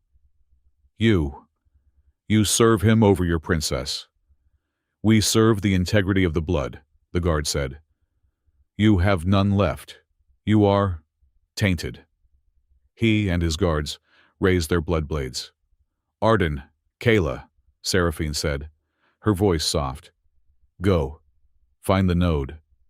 This is a matter of Sanguinari honor." "Seraphine!" "No," Arden said. "We fight them together." "You cannot fight this," she said. She turned to face her kinsman. "He is not your enemy, and I am not your prisoner." She raised her crimson blade, but she did not attack. Instead, she drew a complex sigil in the air with its burning tip. The air shimmered, a barrier of hard, red light, an intricate lattice, formed between her and the guards. "This is the Kalan fence," she said, her voice echoing. "A boundary of honor. You will not pass it unless you can prove your grievance is just. You will stand there, and you will debate me, as is the ancient custom. You have accused me of taint. You will now prove it." The lead guard hissed. It was an ancient, binding law, one they could not violate without shattering their own souls. She had trapped them in their own dogma. "It will not hold them forever," she said, her back to Arden. "But it will hold them. Go, now. Do not make this for nothing." Arden hesitated, his heart aching. "Go, pup," Kayla snarled, grabbing his arm and pulling him. "This is her hunt. We have ours." They ran, leaving Seraphine to face her own people. A lone crimson figure holding back the tide with words and ancient law. They reached a new chamber, a vast, circular room where data streams flowed like waterfalls of light. "This is it," Arden said. "The primary node is there." He pointed to a pulsing nexus of energy in the center of the room. "More company," Kayla growled. A new set of guards emerged. Not Sanguinari. They were Overseer Sentinels, hulking mechanical constructs with pulsing blue shields. "This is my hunt," Kayla said. She unslung a secondary pack from her back. It unspooled, and the 6 Fenwraith pups, now clad in light, articulated training armor, tumbled out. They were no longer whimpering. Their eyes were bright. "Alpha," Arden said, confused. "They are Pack," Kayla said, a fierce grin on her face.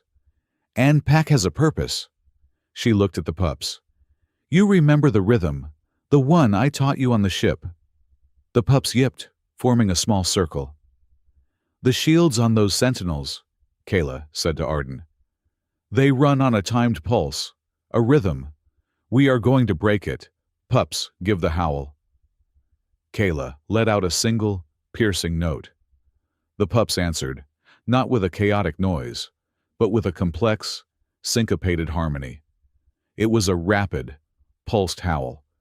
The sentinels' shields, attuned to the standard rhythms of combat, began to flicker, unable to compensate for the layered, chaotic, yet perfectly timed Fenwraith frequencies. "Go," Kayla roared at Arden. "Go and do your magic, we will hold the den."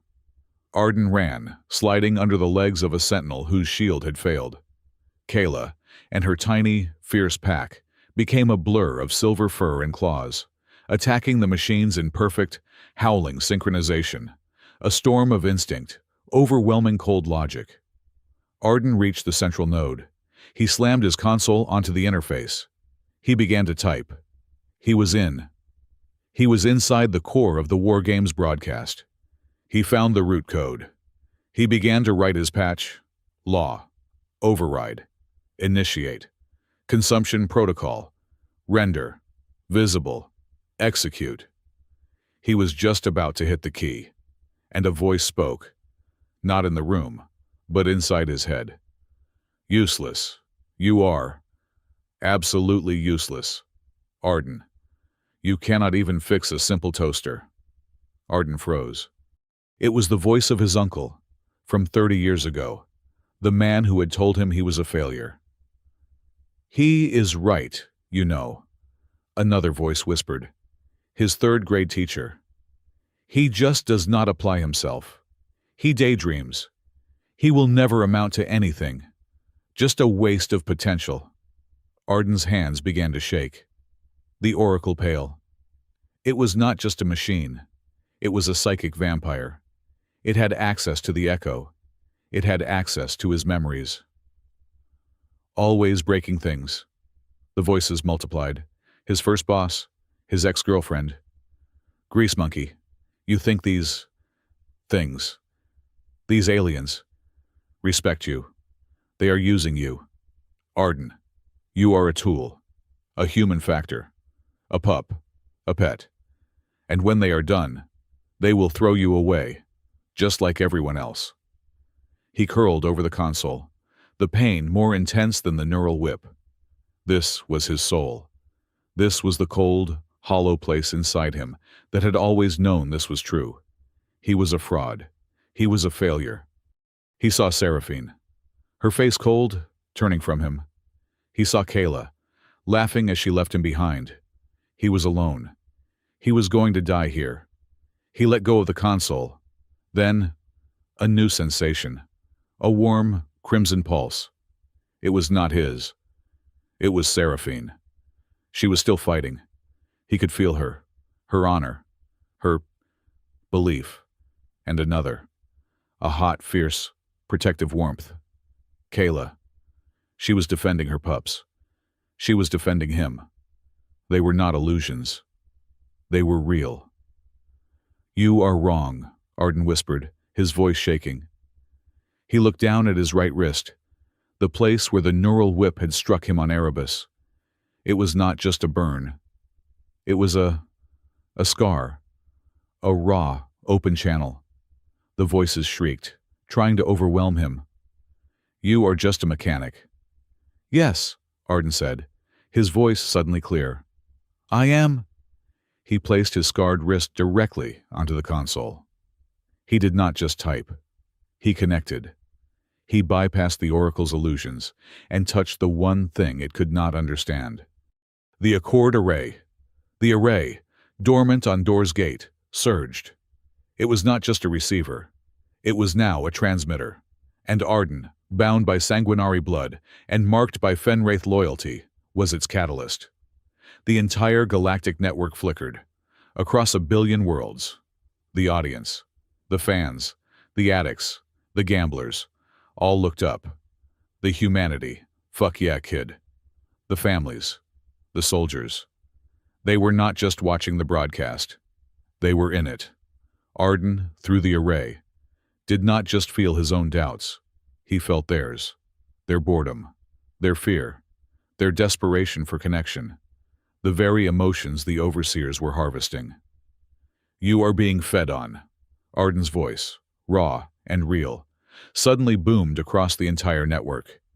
He was not on screen.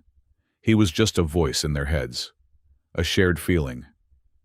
"They are stealing your emotions. They are using your pain to feed a machine." He hit the key. Execute. The code took. On every screen, the War Games broadcast, which had been on pause, was replaced by a new image. It was the data hive. It was the black, sterile server room. And in the center, they all saw it. A swirling vortex of dark energy, the Oracle Pale. And they saw the streams of light, the echo, flowing from the audience into the vortex. They saw their own emotions, their own souls, being consumed. A collective, galactic gasp. Then, a new feeling. The HFY kid, watching from his ship, felt his fear turn to anger. He is right. They are. They are eating us. The emotion shifted. The echo, the stream of energy, began to change. The parasitic flow of fear and excitement. It faltered. It was replaced by a new signal. Collective, focused, unified outrage. And something else. Empathy. The audience was not just watching. They were judging. They were a jury of 1 billion souls. And Arden was the key witness. The echo stream reversed.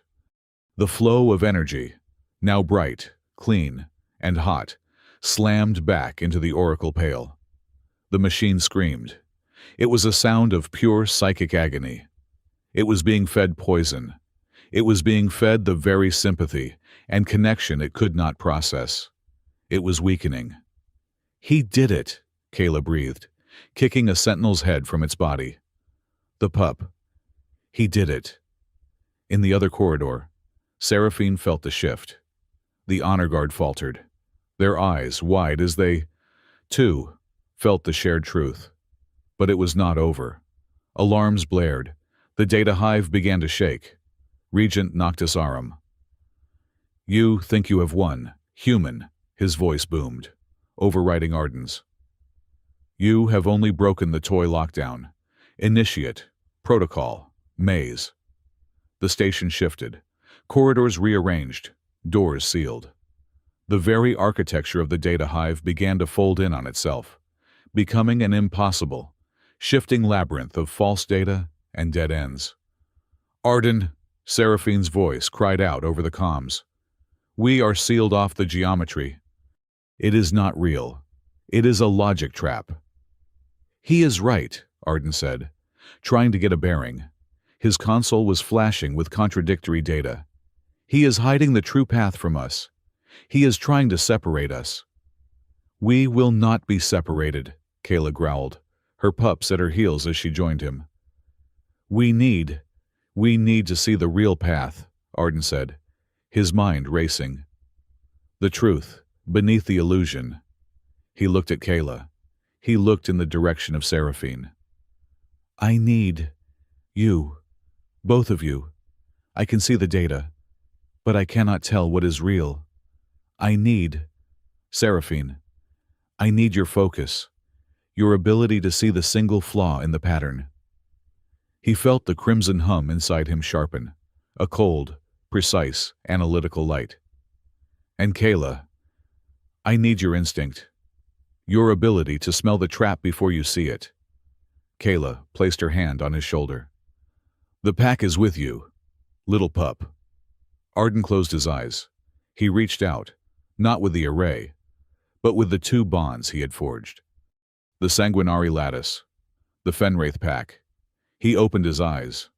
The world was different. The walls were still shifting. But now he saw a thread, a single, faint, silver thread of truth. It was the path, what Kayla sensed.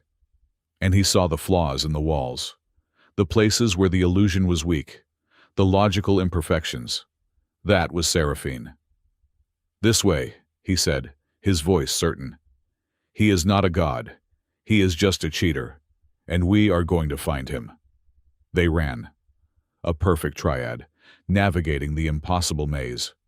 The human engineer, guided by vampire logic and wolf instinct. They were getting closer. The oracle's psychic screaming was louder. They burst into a final, central chamber. There it was, the vortex, weakened, flickering, bleeding corrupt data. It is over, Noctis, Arden yelled. We see you. They were on the brink of total victory. The oracle was exposed. The audience was a unified jury. And then, the vortex pulsed. It did not attack. It showed him something. A single, fleeting image. A secret. Flashed directly into Arden's mind. A place so deep, neither Seraphine nor Kayla could see it. It was the Accord array. It was the control room from his dream. It was the human hands. And he saw a face. A woman. Human. Staring at him, and he knew her. He knew her from the oldest photographs in his family's archives. Arden stumbled, his hand flying to his mouth. He stopped dead. Arden, Kayla said. Her claws extended. What is it? What is wrong? The oracle, sensing his hesitation, began to reform. The maze was locking back into place. He looked at the image, at the woman, at the truth he had just been shown. Arden, Seraphine cried out over the comms. The barrier is reforming. We have to strike now. Arden looked at the two women, at his partners. He could not. We have to go, he said, his voice a choked whisper. Go, Kayla yelled. Pup, we are winning. It is a trap, Arden lied, grabbing her arm. It is a feedback loop. It is what it wants. We have to pull back. It is a tactical retreat.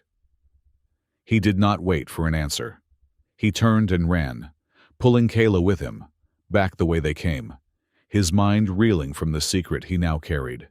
A secret that changed everything. The escape from the data hive was a chaotic, snarling retreat. Kayla Stormfang half-dragged Arden Cole through the shifting, illogical corridors, her pups scrambling at their heels, while Seraphine Veil covered their rear, her crimson blade a precise, humming barrier against the reforming Sentinel patrols.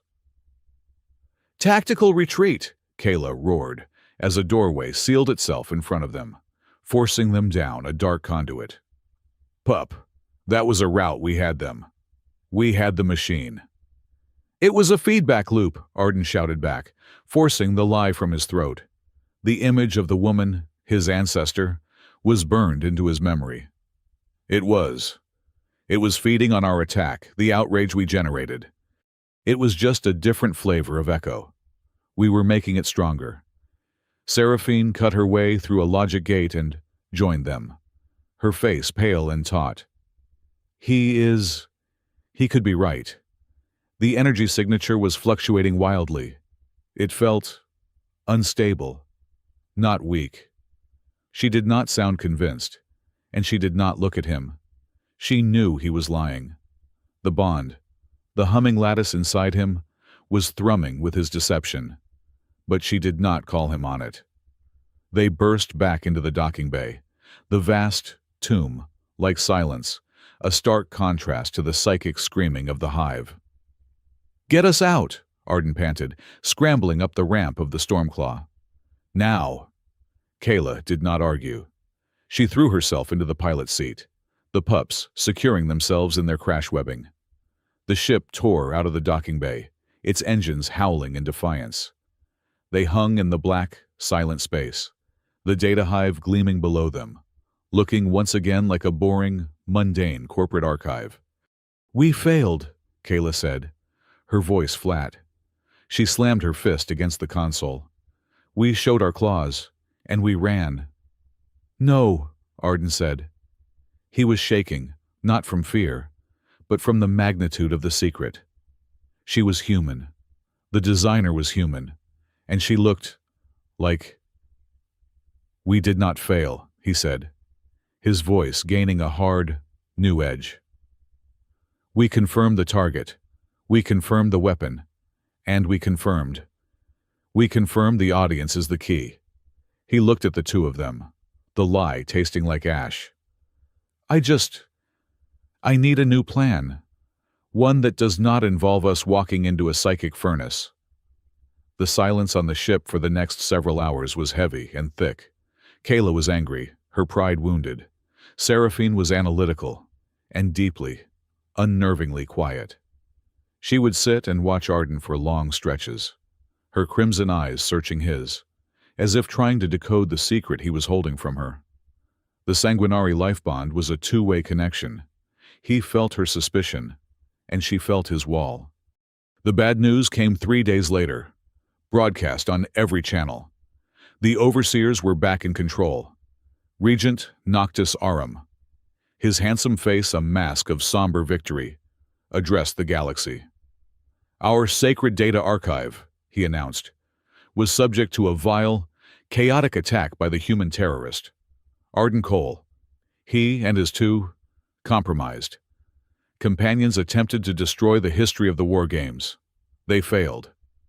He smiled, a gesture of magnanimous control. "But this incident reveals a deep instability. The galaxy needs its ritual. It needs the stability of the games. The Sanguinari Empire and the Fenwraith High Pax have petitioned us, and we have agreed, to cleanse the network of the humans' chaotic resonance, and to restore faith. We will be initiating the Triumphal Right match.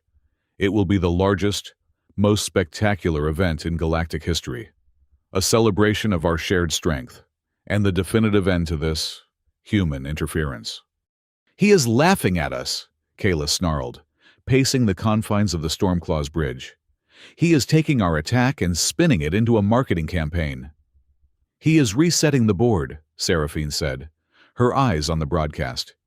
"He is forcing our people, our cultures, to demand the one thing that feeds his machine. He is making them beg for their own exploitation. It is brilliant." "Then we stop it," Kayla said. "How?" Seraphine countered. "We are the 3 most wanted beings in the galaxy. My court has disowned me. Your elders are calling for your head. And Arden is the galactic bogeyman." "We cannot attack the hive again," Arden said, his mind racing. The secret was a stone in his gut. A human built it. He looked at the schematics of the war games. She built it. Why, he finally understood. She had not built a prison. She had built a stage. "We are not going to attack the hive," Arden said, standing up. "We are not going to attack the broadcast. We are going to accept the invitation." They both looked at him, as if he were insane. "He is holding a triumphal right match," Arden continued, his fingers already flying across his console. Great. It needs technical preparation. It needs me. I am the best-known signal engineer in the galaxy.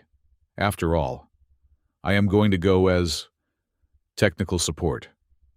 Arden, that is suicide, Seraphine said. They will cleanse you on sight. Not if I am in the right. Not if I am part of the ritual itself. He cannot stop the rite once it begins. Not without revealing his own hand. We are going to break his ritual from the inside. Break it how? Kayla asked. With what army? With this. Arden held up a small, flickering converter he had built from the spare parts of Kayla's engine and his own console. He feeds on echo, fear, anger, triumph, raw emotion. But what if we change the flavor? This is an echo translator. I cannot stop the signal, but I can reinterpret it. He looked at them, his eyes burning with the fanaticism of an engineer who had found the one true fix. I am going to plant this at the heart of the arena's broadcast node. When the audience feels fear, this translator will intercept it. It will change the meaning. It will broadcast an empathic memory. It will turn their raw fear into a shared understanding. We are going to stop feeding the oracle poison. We are going to feed it truth. Let us see how that tastes. You are going to weaponize empathy, Seraphine whispered, a slow, stunned smile spreading across her face. You are truly the most chaotic variable I have ever met. It is a human solution, Arden said grimly. When the machine is broken, we tell it a different story. The night before the triumphal rite was a new kind of tension. They had a plan. It was insane. It had a 99% chance of failure. They had found a way to use the Stormclaw's stealth systems to get Arden onto the arena station. A massive, moon-sized construct. He would go in disguised as a low-level human contractor, one of thousands still working in the bowels of the station. Arden was in the engine room, making the final calibrations on the echo translator. He was alone, or so he thought. You are lying to us. He spun around. Seraphine Vale was standing in the doorway, the crimson light of her biolattice uniform casting long shadows. I do not know what you mean, he stammered. Do not, she said, her voice low and dangerous. I am bound to you, Arden Cole. I feel your heart. It has been beating a lie ever since we left the hive. What did you see? Arden looked down at the translator. He could not tell her. Not yet. It would break her. I saw that it was a trap. That is all. She moved toward him, her height, her grace, her inhuman beauty overwhelming in the small space. You are a terrible liar, she whispered. She stopped, standing so close he could feel the faint, cool aura of her body. It does not matter, she said. What? The secret. The lie. It does not matter. She reached up, her long, pale fingers gently, impossibly, touching his cheek. He did not flinch. I know you are hiding it to protect us.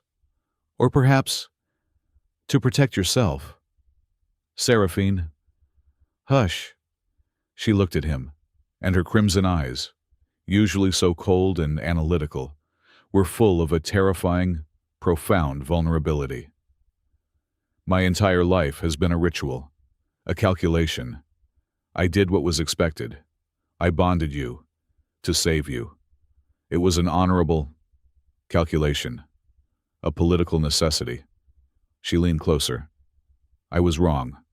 That was the ritual. This is not. She met his gaze. I choose you, Arden Cole. Not for the right, not for the bond, not for your destiny. I choose you. And then, the princess of the Sanguinari Empire, the vampire queen of 1,000 worlds, kissed him.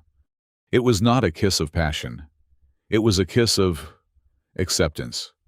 It was cold, like starlight, and electric, like the lattice inside him. It tasted of ozone and ancient certainty. It was a blood moonlight kiss, a fusion of two worlds. When she pulled back, her eyes were clear. "Survive this," she said. "That is an order." She turned and was gone, leaving Arden shaking, his hand on his lips, the hum of the lattice in his chest, now a burning, deafening song. He stumbled out onto the observation deck, trying to clear his head. He needed air. Kayla Stormfang was there, standing alone, watching the arena station glitter in the void. She did not turn as he approached. "She is intense," Kayla said, her voice a low rumble. You saw. "I smelled the ozone on you from the corridor," she said, turning. Her amber eyes were soft, not with romance, but with a fierce, possessive loyalty. "The pack. We are not like them. We do not choose. We know." "Kayla, Your pack. Little pup," she said, cutting him off. "You ran at the darkness for my children. You put the pack before yourself. This is the only law that matters." She reached up and unclasped something from her own neck. It was a collar, not a chain, but a thick, woven band of silver wolf fur and sinew, polished by age. "This," she said, "was my mother's. It is the Alpha's mark." I cannot," Arden said, his voice thick. "You will," she said, her voice a command that was also a plea. She fastened it around his neck. It was warm. It smelled of the Stormclaw, of fur and wind and home. "It is not a chain. It is a tether. So the pack can always find you. So you never forget. You are not alone. You are ours." She did not kiss him. She pressed her forehead against his, a gesture of pure, primal acceptance. "You come back. Arden Cole. You hear me? The pack is waiting for its hunt." She pulled away, leaving him standing there, the warm, soft fur of the wolf collar at his throat, and the cold, electric burn of a vampire's kiss on his lips. He was the most wanted, and the most loved man in the galaxy. The triumphal right match began. Arden, clad in a gray, anonymous contractor's uniform, had made it. He was deep in the bowels of the arena, in the primary signal node, a place crawling with overseer technicians. But they were all so focused on the broadcast, on the spectacle, that they did not see the other human mechanic, quietly fixing a junction box. He planted the translator, he synced it. It was active. In the grand arena, two new, untested teams of Sanguinari and Fenwraith were going through the motions. Their battle, a spectacular, hollow display of light and sound, all for the roaring, ecstatic crowd.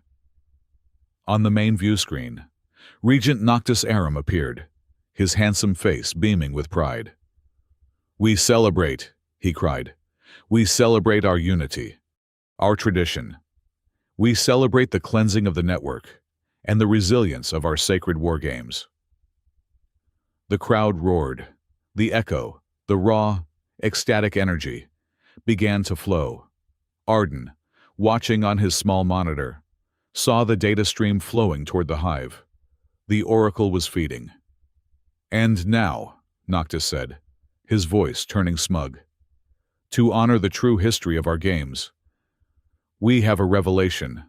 Many have asked, who was the designer? Who was the great, anonymous architect of our salvation?" Arden's blood went cold. "No. We have unsealed the file," Noctis declared.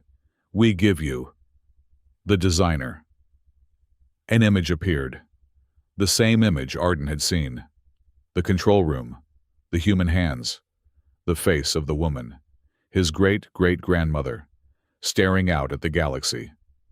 "Yes," Noctis boomed. "A human, the species of parasites and failures. They gave you the war games. They are the original manipulators.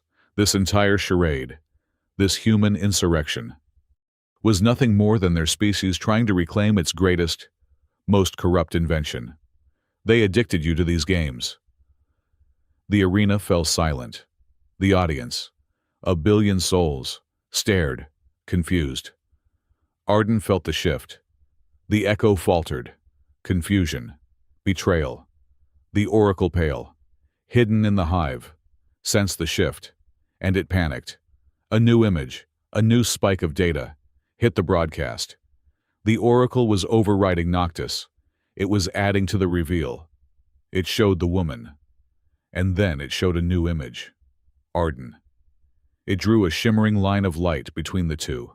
A bloodline. A genetic match. It was not just a human. It was his human. The connection. Noctis stammered, his plan spiraling out of control. The link. It is hereditary. Ard looked at his monitor. The audience was not just confused anymore. They were afraid. The new emotion, the fear of this vast human conspiracy, began to flow. And it hit Arden's translator. The device whirred. The signal hit it. And it was changed. It went out. The audience, primed for fear, did not get a thrill. They got a memory, a little girl, a Xylotian, huddling in a dark cargo bay as her ship was attacked by pirates. A young Fenwraith, his leg caught in a trap, howling for his pack. A sanguinary child, watching his parents be cleansed for a breach of etiquette. It was not fear. It was pain. It was truth. All across the arena, all across the galaxy, the audience stopped cheering. A collective sob, a sound of a billion hearts breaking at once, echoed across the network. People were crying, not from excitement, from understanding. The echo stream changed. The dark, parasitic energy was gone. It was replaced by a torrent, a tidal wave of pure, silver light. It was empathy. It was shared grief. It was compassion. And it slammed into the data hive. Arden heard the scream, a psychic wail of pure, absolute agony. The Oracle Pale was being force-fed the one thing it could not digest. It was being fed love. Regent Noctis Auram's face was a mask of pure terror. What? What is this? Stop the broadcast! Stop it! But he could not. Arden Cole stood up from the junction box. The other technicians were all on their knees, weeping, clutching their heads as they felt the shared sorrow of the galaxy. Arden felt it too, but he was different. He felt the pain, but he also felt the connection. He was the heir key. The scar on his wrist, the one from Erebus, was burning. The sanguinary lattice in his chest was blazing. The Fenwraith collar at his throat was pulsing with a warm, living beat. He was the conductor. He was the accord array. "It is not enough," he whispered. "It is not enough to show them. I have to change the law." He placed his scarred wrist on the broadcast node. He did not type. He willed. He seized control of the war games. Not the broadcast. The source code. The original designer's law. Ritual. Override. Victory. Condition. Delete. New. Law. Initiate. Law. 1. Empathy. Is mandatory. Law. 2. Victory. Is defined by understanding. Law. 3. The game ends when the pain ends. He activated the accord array, the humanity layer, across the galaxy. The triumphal right match stopped. The holographic warriors dissolved. The scoreboards went blank. They were replaced by the data stream Arden had uncovered. The black, parasitic lines of the Overseer's network. The lines of money. The lines of blood. The profits. The siphoned echo. The contracts. The bribes. Regent Noctis Auram's entire financial empire. His entire conspiracy of pain for profit was laid bare for the galaxy to see. It was over. The torrent of silver empathy became an unstoppable river. It flowed into the data hive, and the psychic scream of the Oracle Pale rose to a deafening crescendo. And then stopped. Silence. The parasitic signal was gone. The machine, and the god it supported, was broken. The network was clean. Arden collapsed against the node, his body shaking, his energy spent. He had done it. He heard a single, fading voice in his mind, the last whisper of the Oracle Pale as it dissolved into the clean data stream. It was not a scream. It was a question. You carry both the fault and the right, it whispered. The fault of the designer who built the cage, and the right of the heir who broke it. Choose. The voice faded, leaving Arden alone in the silence, with the weight of his ancestry and the impossible, terrifying future settling onto his shoulders. The galaxy did not cheer. It whimpered. The triumphal right match, the galaxy's grandest spectacle, had ended not with a bang, but with a collective, agonizing sob. The broadcast network did not show static. It simply went dark, as if a trillion lights had been unplugged at the source. The war games, the cultural, economic, and political engine of the civilized galaxy for 5 centuries, were simply over. In the signal node, deep in the arena's core, the technicians were still on their knees, weeping.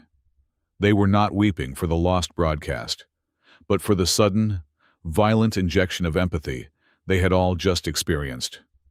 They were crying for lost children, for forgotten parents, for the silent, shared pain of a billion strangers. Arden Cole was slumped against the junction box, his entire body hollowed out. The psychic backlash of being the conductor for that much emotional energy had left him feeling thin, a ghost in his own skin. The wolf collar at his throat was warm. The sanguinary lattice in his chest was a cold, silent hum. He was, for the first time in his life, utterly exhausted. Pup, he looked up. Kayla Stormfang was there, her claws retracted, her face a mask of grime and wary respect. Her 6 pups, who had been secured on the Stormclaw, were now with her, sniffing curiously at the weeping technicians. "You are not dead," she stated. It was, for her, a profound expression of relief. Arden managed a weak smile. "Just rebooting. Give me a minute." A shimmer of crimson light, and Seraphine Vale was beside him. She had fought her way from her own impasse, the honor guard she had trapped having abandoned their post when the empathy wave struck. She did not look at Kyla. She looked at Arden, her crimson eyes analytical, searching. "You changed the law," she said. It was not a question. The bond, the pulsing connection between them, thrummed with the echo of his monumental act. Arden slowly, painfully, pushed himself to his feet.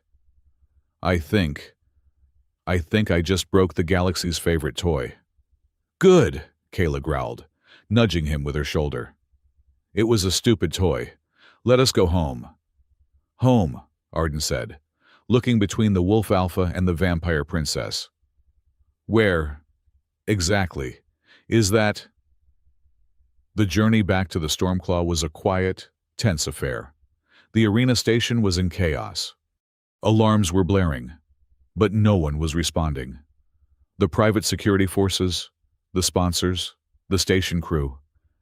They were all wandering the halls in a state of profound emotional shock. No one stopped them. They lifted off without incident. They were the only ship moving. Arden fell onto a crash couch and was asleep before the ship even cleared the station's atmosphere.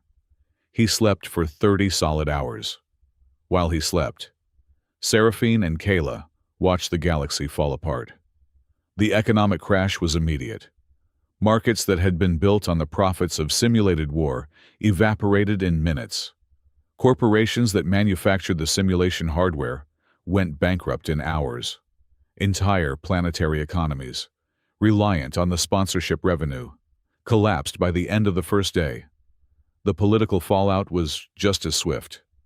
The data Arden had released, the undeniable proof of Regent Noctis Aurim's financial empire of pain, was a contagion. Governments fell. The sponsors, the producers, the data brokers. They were being arrested, dragged from their homes by their own security forces, their bank accounts frozen, and Regent Noctis Aurim, the handsome, smiling face of the entire conspiracy. He was gone. The broadcast footage from the triumphal rite showed him calmly walking out of the control booth, a full 60 seconds before Arden's data dump hit the network. He had anticipated the failure. He had a contingency. He had vanished, leaving behind a galaxy in flames and a vast, complex network of debt and shadow contacts. The hunt for him had begun, but it was a hunt for a ghost. The public reaction was schizophrenic. Half the galaxy was screaming, lost in the throes of a profound withdrawal. They had lost their drug. They demanded someone be punished.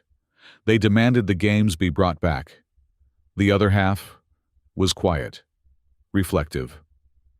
They were the ones who had truly felt the empathy wave. They were organizing, talking, connecting in ways they had not in centuries. The humanity, fuck yeah kid, the young Xylotian, had already started a new broadcast channel called The Great Offline, dedicated to finding other things to do. It already had 500 million subscribers.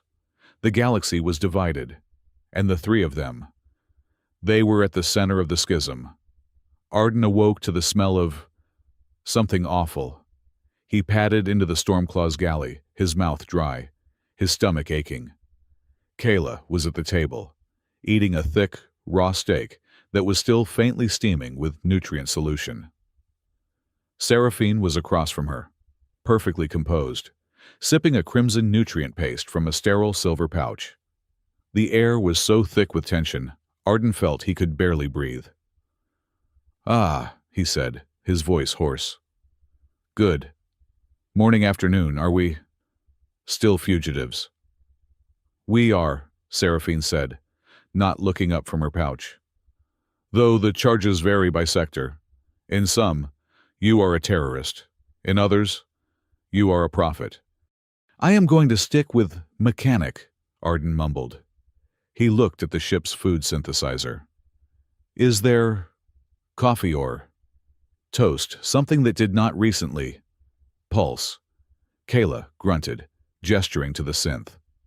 Arden prepared his food, intensely aware of the two women. He sat down, the wolf collar warm and soft at his throat, the sanguinari lattice a cool, humming presence in his chest. Seraphine's crimson eyes flicked to the collar. "That fur," she said, her voice flat. "It is shedding. On your jumpsuit. It is unhygienic." Kayla's amber eyes flicked to the faint, lattice-shaped scar on Arden's wrist. "And that bond," she retorted, her voice a low growl. "It is a chain, a leash. He is not your blood pet, princess." Arden, holding a piece of dry toast halfway to his mouth, froze. "Oh, okay. We are doing this now." He put the toast down.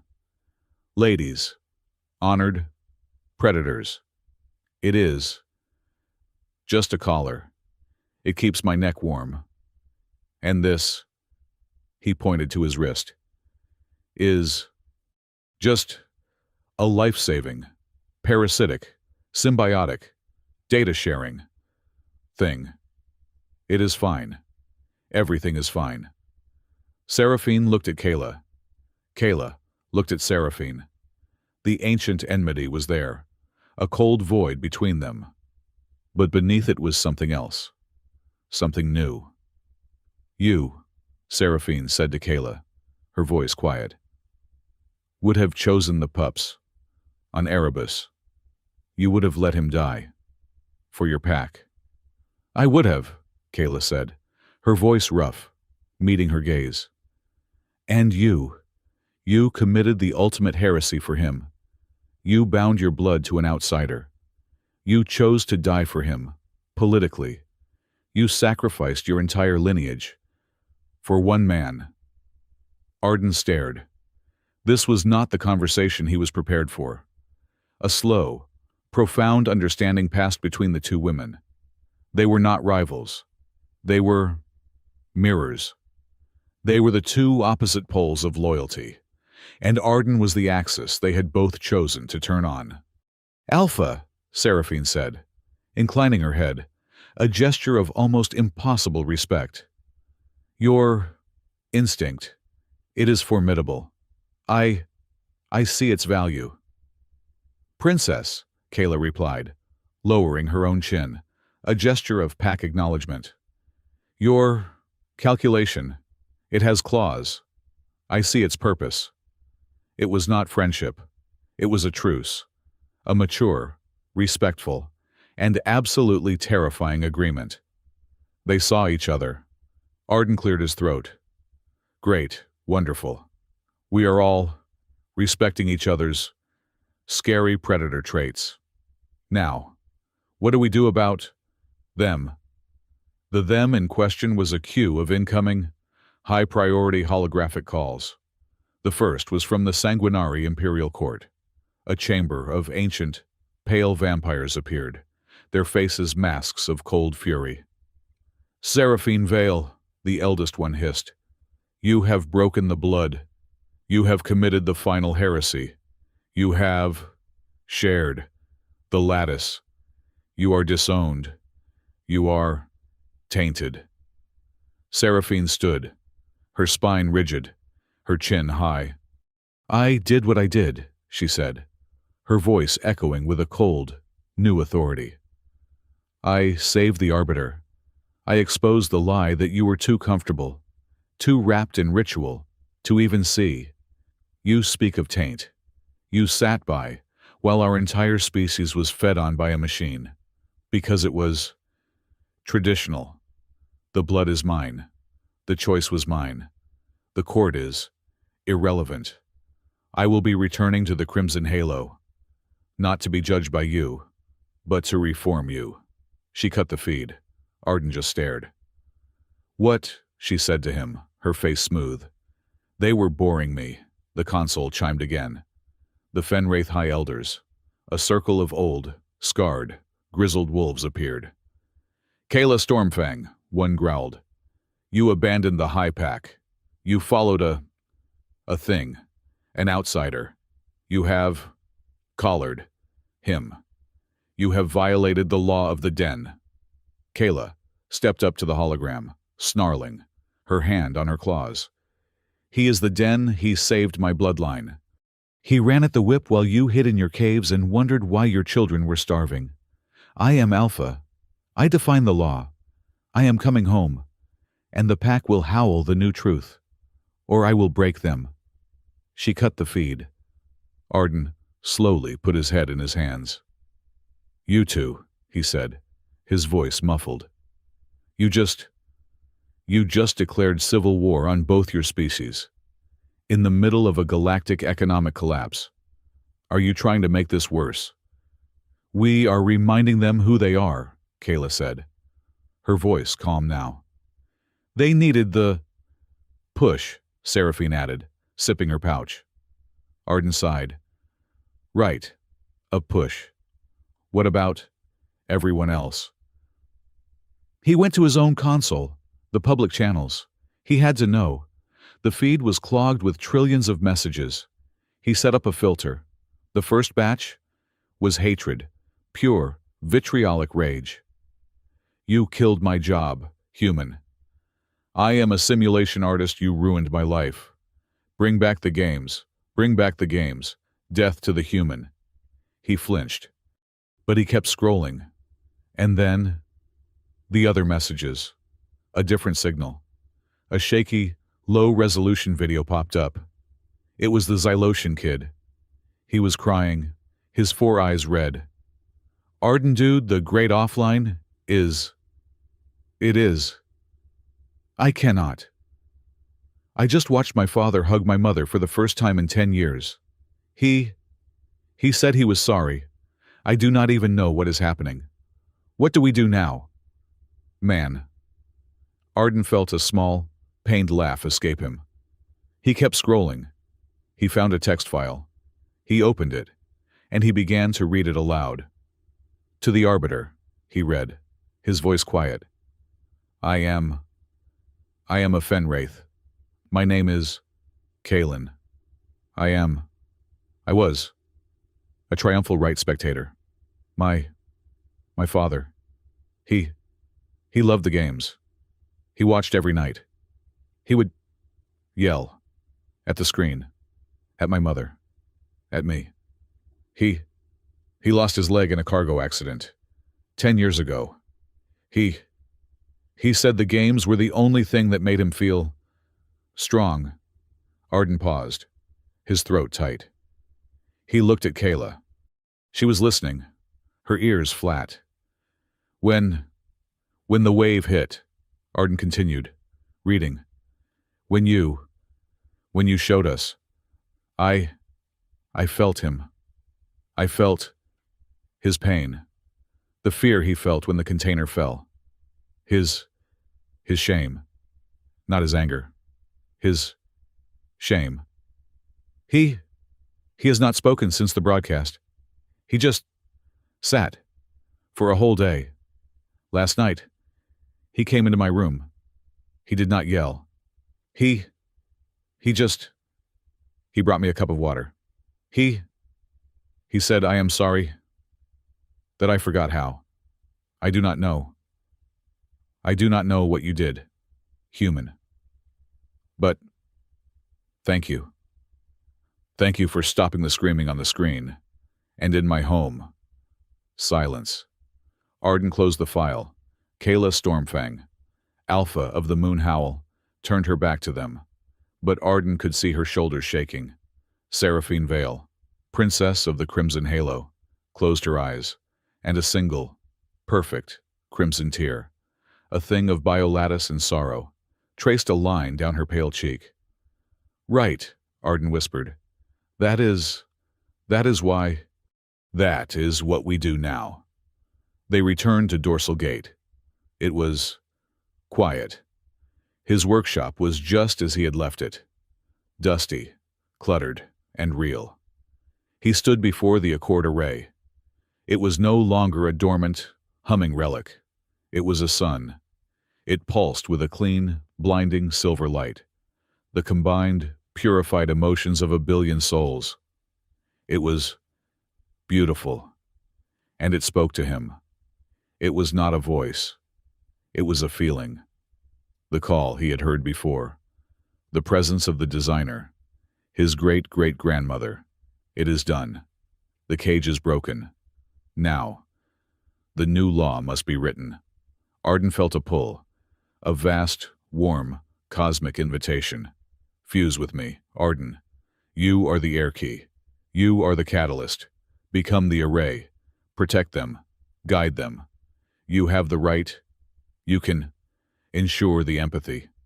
You can become the new, permanent law. It was the ultimate temptation. The power to force peace. The power to end the screaming, forever. To become the god in the machine. He felt the power swell in him, the scar on his wrist burning, the lattice in his chest aching. He could do it. He looked back. Seraphine and Kayla were standing in the doorway of the chamber, watching him. They were not interfering. This was his choice. He saw Seraphine's calculating, fearful hope. He saw Kayla's fierce, terrified pride. He saw the wolf collar hanging on his workbench. He felt the cold fire of the blood bond, and he made the human choice. No, he said. The array pulsed. A wave of confusion, of disappointment. Why, you are the air key. You are the only one who can... Arden shook his head. He walked over and placed his hand on the warm, crystalline surface. Because you are not the law, he said, his voice gentle. You are a tool. You are a telephone. A big, beautiful, complicated, interspecies telephone. You are not supposed to make the calls. You are just supposed to connect them. He stepped back. The choice. The choice always has to stay with us. With the people. The messy, stupid, angry, wonderful people. The minute we force it, we become him. We become the overseers. We become Noctis. The light of the array softened. It seemed to understand. It settled, its light becoming a warm, inviting glow. Rather than a demanding sun, it would wait. He turned to the two women. They were watching him, their expressions unreadable. So, he said, trying for a casual tone and failing. I just turned down godhood, which, I think, means I am still the mechanic. Seraphine, a faint, impossibly beautiful smile touched her lips. Then what is next, mechanic? The galaxy is in chaos. It is processing. They need ritual. They need something. You cannot just take away the war games and give them silence. She is right, Kayla said, stepping forward. They are howling in the dark. You need to give them a new moon. Arden looked at the array. He looked at his console. He looked at them. Then we give it to them, he said. But this time, we do not write the rules. They do. He pulled up a holographic map of the galaxy. The war games are dead, he said. Long live the War Commons, a new system. We use the broadcast network. We use the array, but not for fighting, for collaborating, for solving problems. We turn the arena into a galactic town hall. A planet has a famine, we broadcast it. We link them with agricultural worlds. A species is facing a plague. We link their doctors. We make the empathy constructive. Kayla's amber eyes lit up. A slow, fierce grin spread across her face. A howl that everyone can join. A hunt for solutions. Exactly, Arden said. But we cannot force it from here. We have to show them how. We are going on a tour. The War Commons Roadshow. We will go planet by planet. We will invite everyone. Sanguinari, Fenwraith, Xylochian, human. And we will ask them, in person. What new game do you want to play? Seraphine looked at the map. She looked at Arden. She looked at Kayla. A roadshow, she said, her voice dry. With a Fenwraith. And a human. In a confined space. For months. She sighed. That sounds utterly chaotic, unhygienic, and absolutely necessary. Arden grinned. Then it is a plan. Kayla clapped him on the back, making him stumble. It is a hunt. Seraphine simply inclined her head. It is a new ritual. The proposal for the War Commons Roadshow hung in the air of the Accord Array Chamber, a fragile, insane, and utterly human idea. The great machine itself, having been refused its offer of merger, had settled into a state of patient, radiant quiet. It was no longer a sun, it was a hearth, waiting for a story. Arden Cole stood before it, feeling the phantom echo of its invitation. A temptation to power he had not known he was capable of resisting. He turned back to Seraphine Vale and Kayla Stormfang, who were watching him with a new, complex mixture of emotions. A roadshow, Seraphine said again, tasting the word. The logistics are problematic. We remain compromised. My court and your elders will not simply relent. Let them howl, Kayla growled. though her anger seemed tempered by a new uncertainty. "We broke the god. The priest will follow." Arden shook his head. He looked at the vast, crystalline machine. "We are still missing the most important part of the story. The why. Not Noctis. I mean, her." The lie he had told in the data hive, the tactical retreat, felt heavy between them. Seraphine's crimson eyes narrowed. The sanguinary lattice, the bond that connected them, hummed with his unspoken truth. "The secret," Seraphine said. It was not a question. "The image the oracle showed you. The reason you faltered." Kayla looked between them, her amber eyes suspicious. "Pup, what secret? What did you see?" Arden took a breath. "The oracle. It did not show me a flaw in the code. It showed me a face. The face of the designer. The one Regent Noctis revealed." "The human," Kayla said, her voice flat. "The one who started this." "Yes," Arden said, his voice quiet. "But I knew her. From my family's oldest archives, the ones I kept, as the custodian. She was, Alara Cole, my great-grandmother." The silence in the chamber was absolute, heavier than the gravity of the station. Kayla's lips peeled back in a silent snarl. "Your blood created this 5th-century prison." I think so," Arden whispered. "And I have to know. I have to know the real reason. Before we do anything else, I have to know. Was she a monster? Or was she—" He did not finish. He turned back to the array. When the oracle had shown him that image, it had also shown him a location, a place in the array's core, a forbidden file, a layer of the machine that had been sealed, not just from the galaxy, but from the overseers themselves. "It is locked," Arden said, approaching the main console. "A layer of code that has been dormant since its creation. It feels like a memory box." "Arden," Seraphine warned, stepping forward. "If it is a trap—" "It is not a trap," he said. He knew it, instinctively. "It is a confession." He looked at the scar on his right wrist, the silvery, map-like tracery left by the neural whip, the place that had become his key. He placed his wrist flat against the console. He did not issue a command. He asked. He sent his own identity, his own genetic signature, his very humanity, down the line. "I am here," he thought, projecting the image of Alara Cole. "I am her family. I am the heir. Please." The array responded. The warm, silver light of the chamber flickered, deepened, and then coalesced. The air in front of them shimmered, the crystalline walls dissolving. It was not a hologram. It was a memory.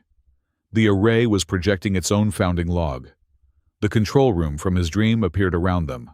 It was ancient, dark, and the technology was a strange fusion of polished stone and glowing light. And the woman was there. Alara Cole. She was younger than in the brief image, her face etched with exhaustion, brilliance, and a profound, heartbreaking sorrow. She looked so much like his mother, it made his chest ache. She was pacing the room, her hands wringing. "Log," she said, her voice clear, the ancient Earth accent sharp in the silence. "Entry 451. I think. The war is. It is inevitable." The memory shifted. It showed a scene, brief and agonizingly clear. A sanguinary, beautiful and pale, his face a mask of cold philosophy. A fen-wraith, powerful and cloaked in silver fur, her eyes burning with feral instinct. They were not in armor. They were together, arguing. "I tried Alara's voice narrated, the image of her returning, tears streaming down her face. I tried to make them see. Kalen. He sees the world as a perfect, cold equation. Lyra. She sees it as a single, burning, loyal pack. They cannot coexist. Their species cannot. Arden, Seraphine, and Kayla stood frozen, watching this ghost from a dead century. I love them, Alara whispered, collapsing into a chair. By some miracle or curse. A human xenolinguist. I fell in love with both of them, the sanguinary philosopher prince, and the Fenwraith alpha poet. And they loved me. Seraphine's hand went to her own chest, her crimson eyes wide. Kayla let out a low, involuntary whine. But their ritual, their honor, their pack, it is stronger than love, Alara continued, her voice hardening with a terrible resolve. They are going to lead their people into a war that will extinguish them both. I will not let that happen. She stood up. She walked to the console, the Accord array. If love cannot bridge the gap, she said, then I will build a bridge of my own. A ritual. Something they can understand. I will build them a cage for their hatred, a place where they can perform their violence, their hunt, their honor, without the blood. A game. The memory showed her working, her human hands flying over the alien console, writing the source code, the code he had rewritten. I will call it the War Games, she said. A terrible, brilliant, necessary lie.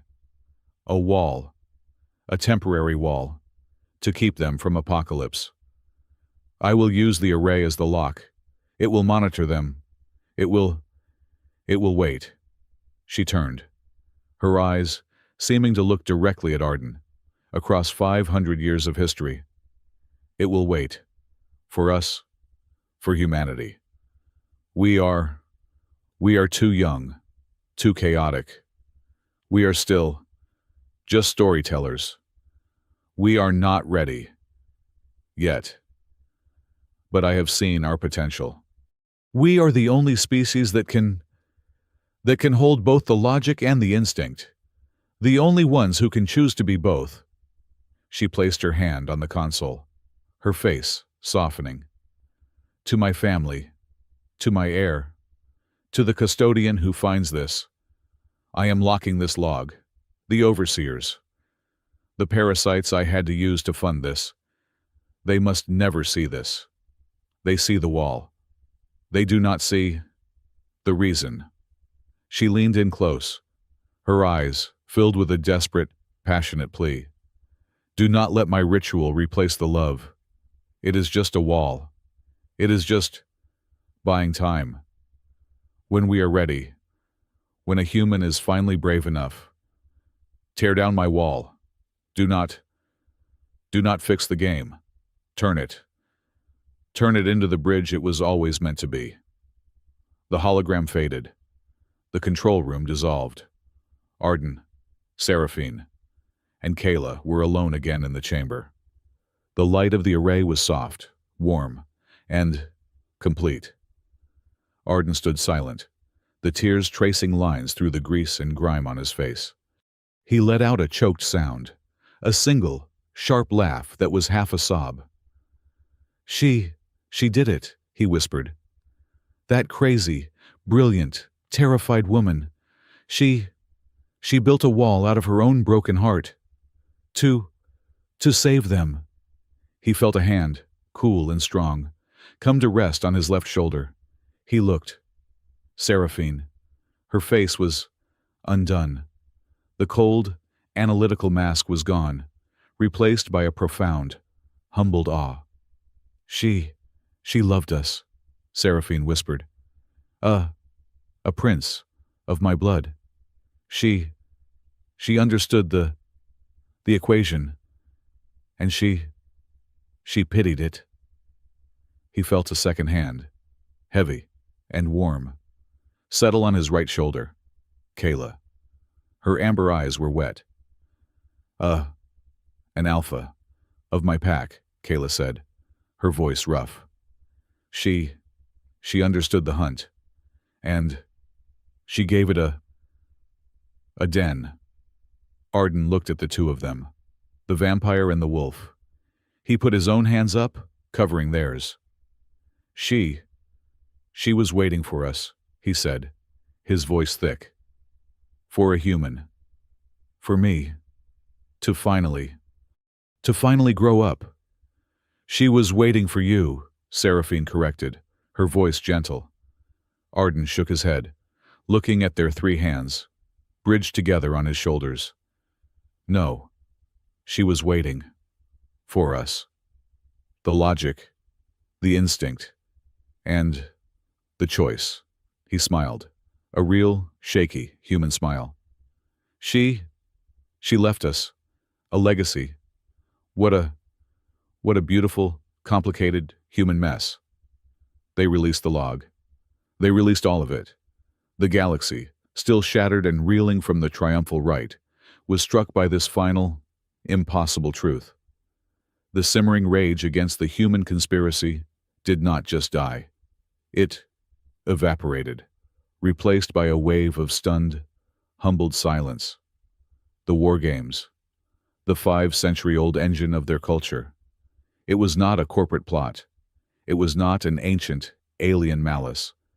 It was a monument to a human woman's love, a desperate, gentle, and utterly audacious act of compassion. The narrative was sealed. The overseers, who had thrived on a mythology of dark, unknowable control, were now seen for what they truly were: petty, soulless thieves, grave robbers who had desecrated a tomb built of love and turned it into a circus. Their power, their mythology, was broken forever. And in its place, the galaxy began, slowly, clumsily, to talk. The great offline channel, run by the Xylosian Kid, became the news center of the network. He did not host pundits. He hosted engineers, doctors, farmers, poets. A new government did not rise, but a new system did. Citizens' councils. They formed on every planet, in every sector. A sanguinary analyst, a Fenwraith logistician, and a human mechanic, all arguing in a public forum about how to reroute a grain shipment. It was messy. It was slow. It was inefficient. It was working. Weeks later, a new ship. It was not the Nightshade. It was too aristocratic. It was not the Stormclaw. It was, as Arden had delicately put it, a high-allergen environment. It was a small, fast, human-designed courier, with custom modifications from both Sanguinari and Fenwraith tech. They had christened it the Bridge. Arden was on the observation deck, which he had converted into a combination workshop and command center. He was looking at a holographic map, planning the first route for the War Commons Roadshow. Kayla was nearby, sharpening one of her claw daggers. The shing, shing, shing sound, setting Arden's teeth on edge. Seraphine was across the room, attempting to read a Sanguinari data slate, but her crimson eyes kept flicking up to glare at Kayla. "You know," Arden said, not looking up from his map, "this arrangement, this 3-person roadshow, it is politically complex." Seraphine put her slate down. "Complex it is. Unhygienic. Alpha. Must you abrade your weapons in the common area. The particulate matter is vexing." Kayla did not look up. "Must you exist at a temperature just slightly above corpse? Princess, my fur is trying to stand on end. It is unnatural." "See," Arden said, pointing. "Complex. We We probably need to formalize this for diplomatic reasons. A. A cross-species dating contract. That made them both stop. Seraphine raised a perfect, pale eyebrow. Dating. Contract terms, Arden said, trying to sound professional. We need to set terms. For example, shedding. A vital clause. Is this ship rated for that much? Vitality. Kayla stood up, a slow, dangerous, amused grin spreading across her face. You are complaining about my fur. Pup, my fur is a sign of health. We should be more concerned about clutter. Some of us seem to be building a nest of wires and old food wrappers. It is a fire hazard. Seraphine glided over, standing between them, a position of analytical authority. She is not wrong. The entropy level in your workspace is unacceptable. And she looked at Kayla. The decibel level of your weapon maintenance is also a breach of any logical treaty. We need rules. Arden grinned. He looked at the vampire princess, all cold logic and hidden fire. He looked at the wolf alpha, all fierce instinct and profound loyalty. All right, he said. We will add it to the schedule. A relationship treaty. Right after. Teach the galaxy to stop killing itself. And find decent coffee in the Triangulum sector. He turned back to the viewport. The stars, once a cold, distant backdrop, now looked like home, like a destination. Her sanguinary blood oath, given in a kiss of ice and starlight, Kayla. Her Fenwraith pack law, given in the warm, soft fur of the wolf collar at his throat. They stood beside him, 3 points of a triangle, a bridge. Seraphine placed her hand over her heart, where the lattice pulsed. I will place my blood in this new covenant, she said, her voice soft. An oath of my own choosing. Kayla placed her hand on the wolf collar. I will place the moon in this oath, she vowed. A promise of the pack. Arden looked down at his own hands. They were stained with grease, scarred, and human. His great-grandmother's hands. He looked out at the star field. The light caught his right wrist. The scar. The rift that had connected him to the universe was no longer an angry, red burn. It was a faint, silvery tracery, like a map, and it was glowing, a soft, gentle, and very, very steady light. And I, he said, will place my choice on top of all of it. He looked at the two of them, the loves of his strange, new life. We do not need the game to say we are strong. Seraphine and Kayla, on either side of him, a perfect, impossible harmony of ice and fire, finished the vow. We need each other to say we are human.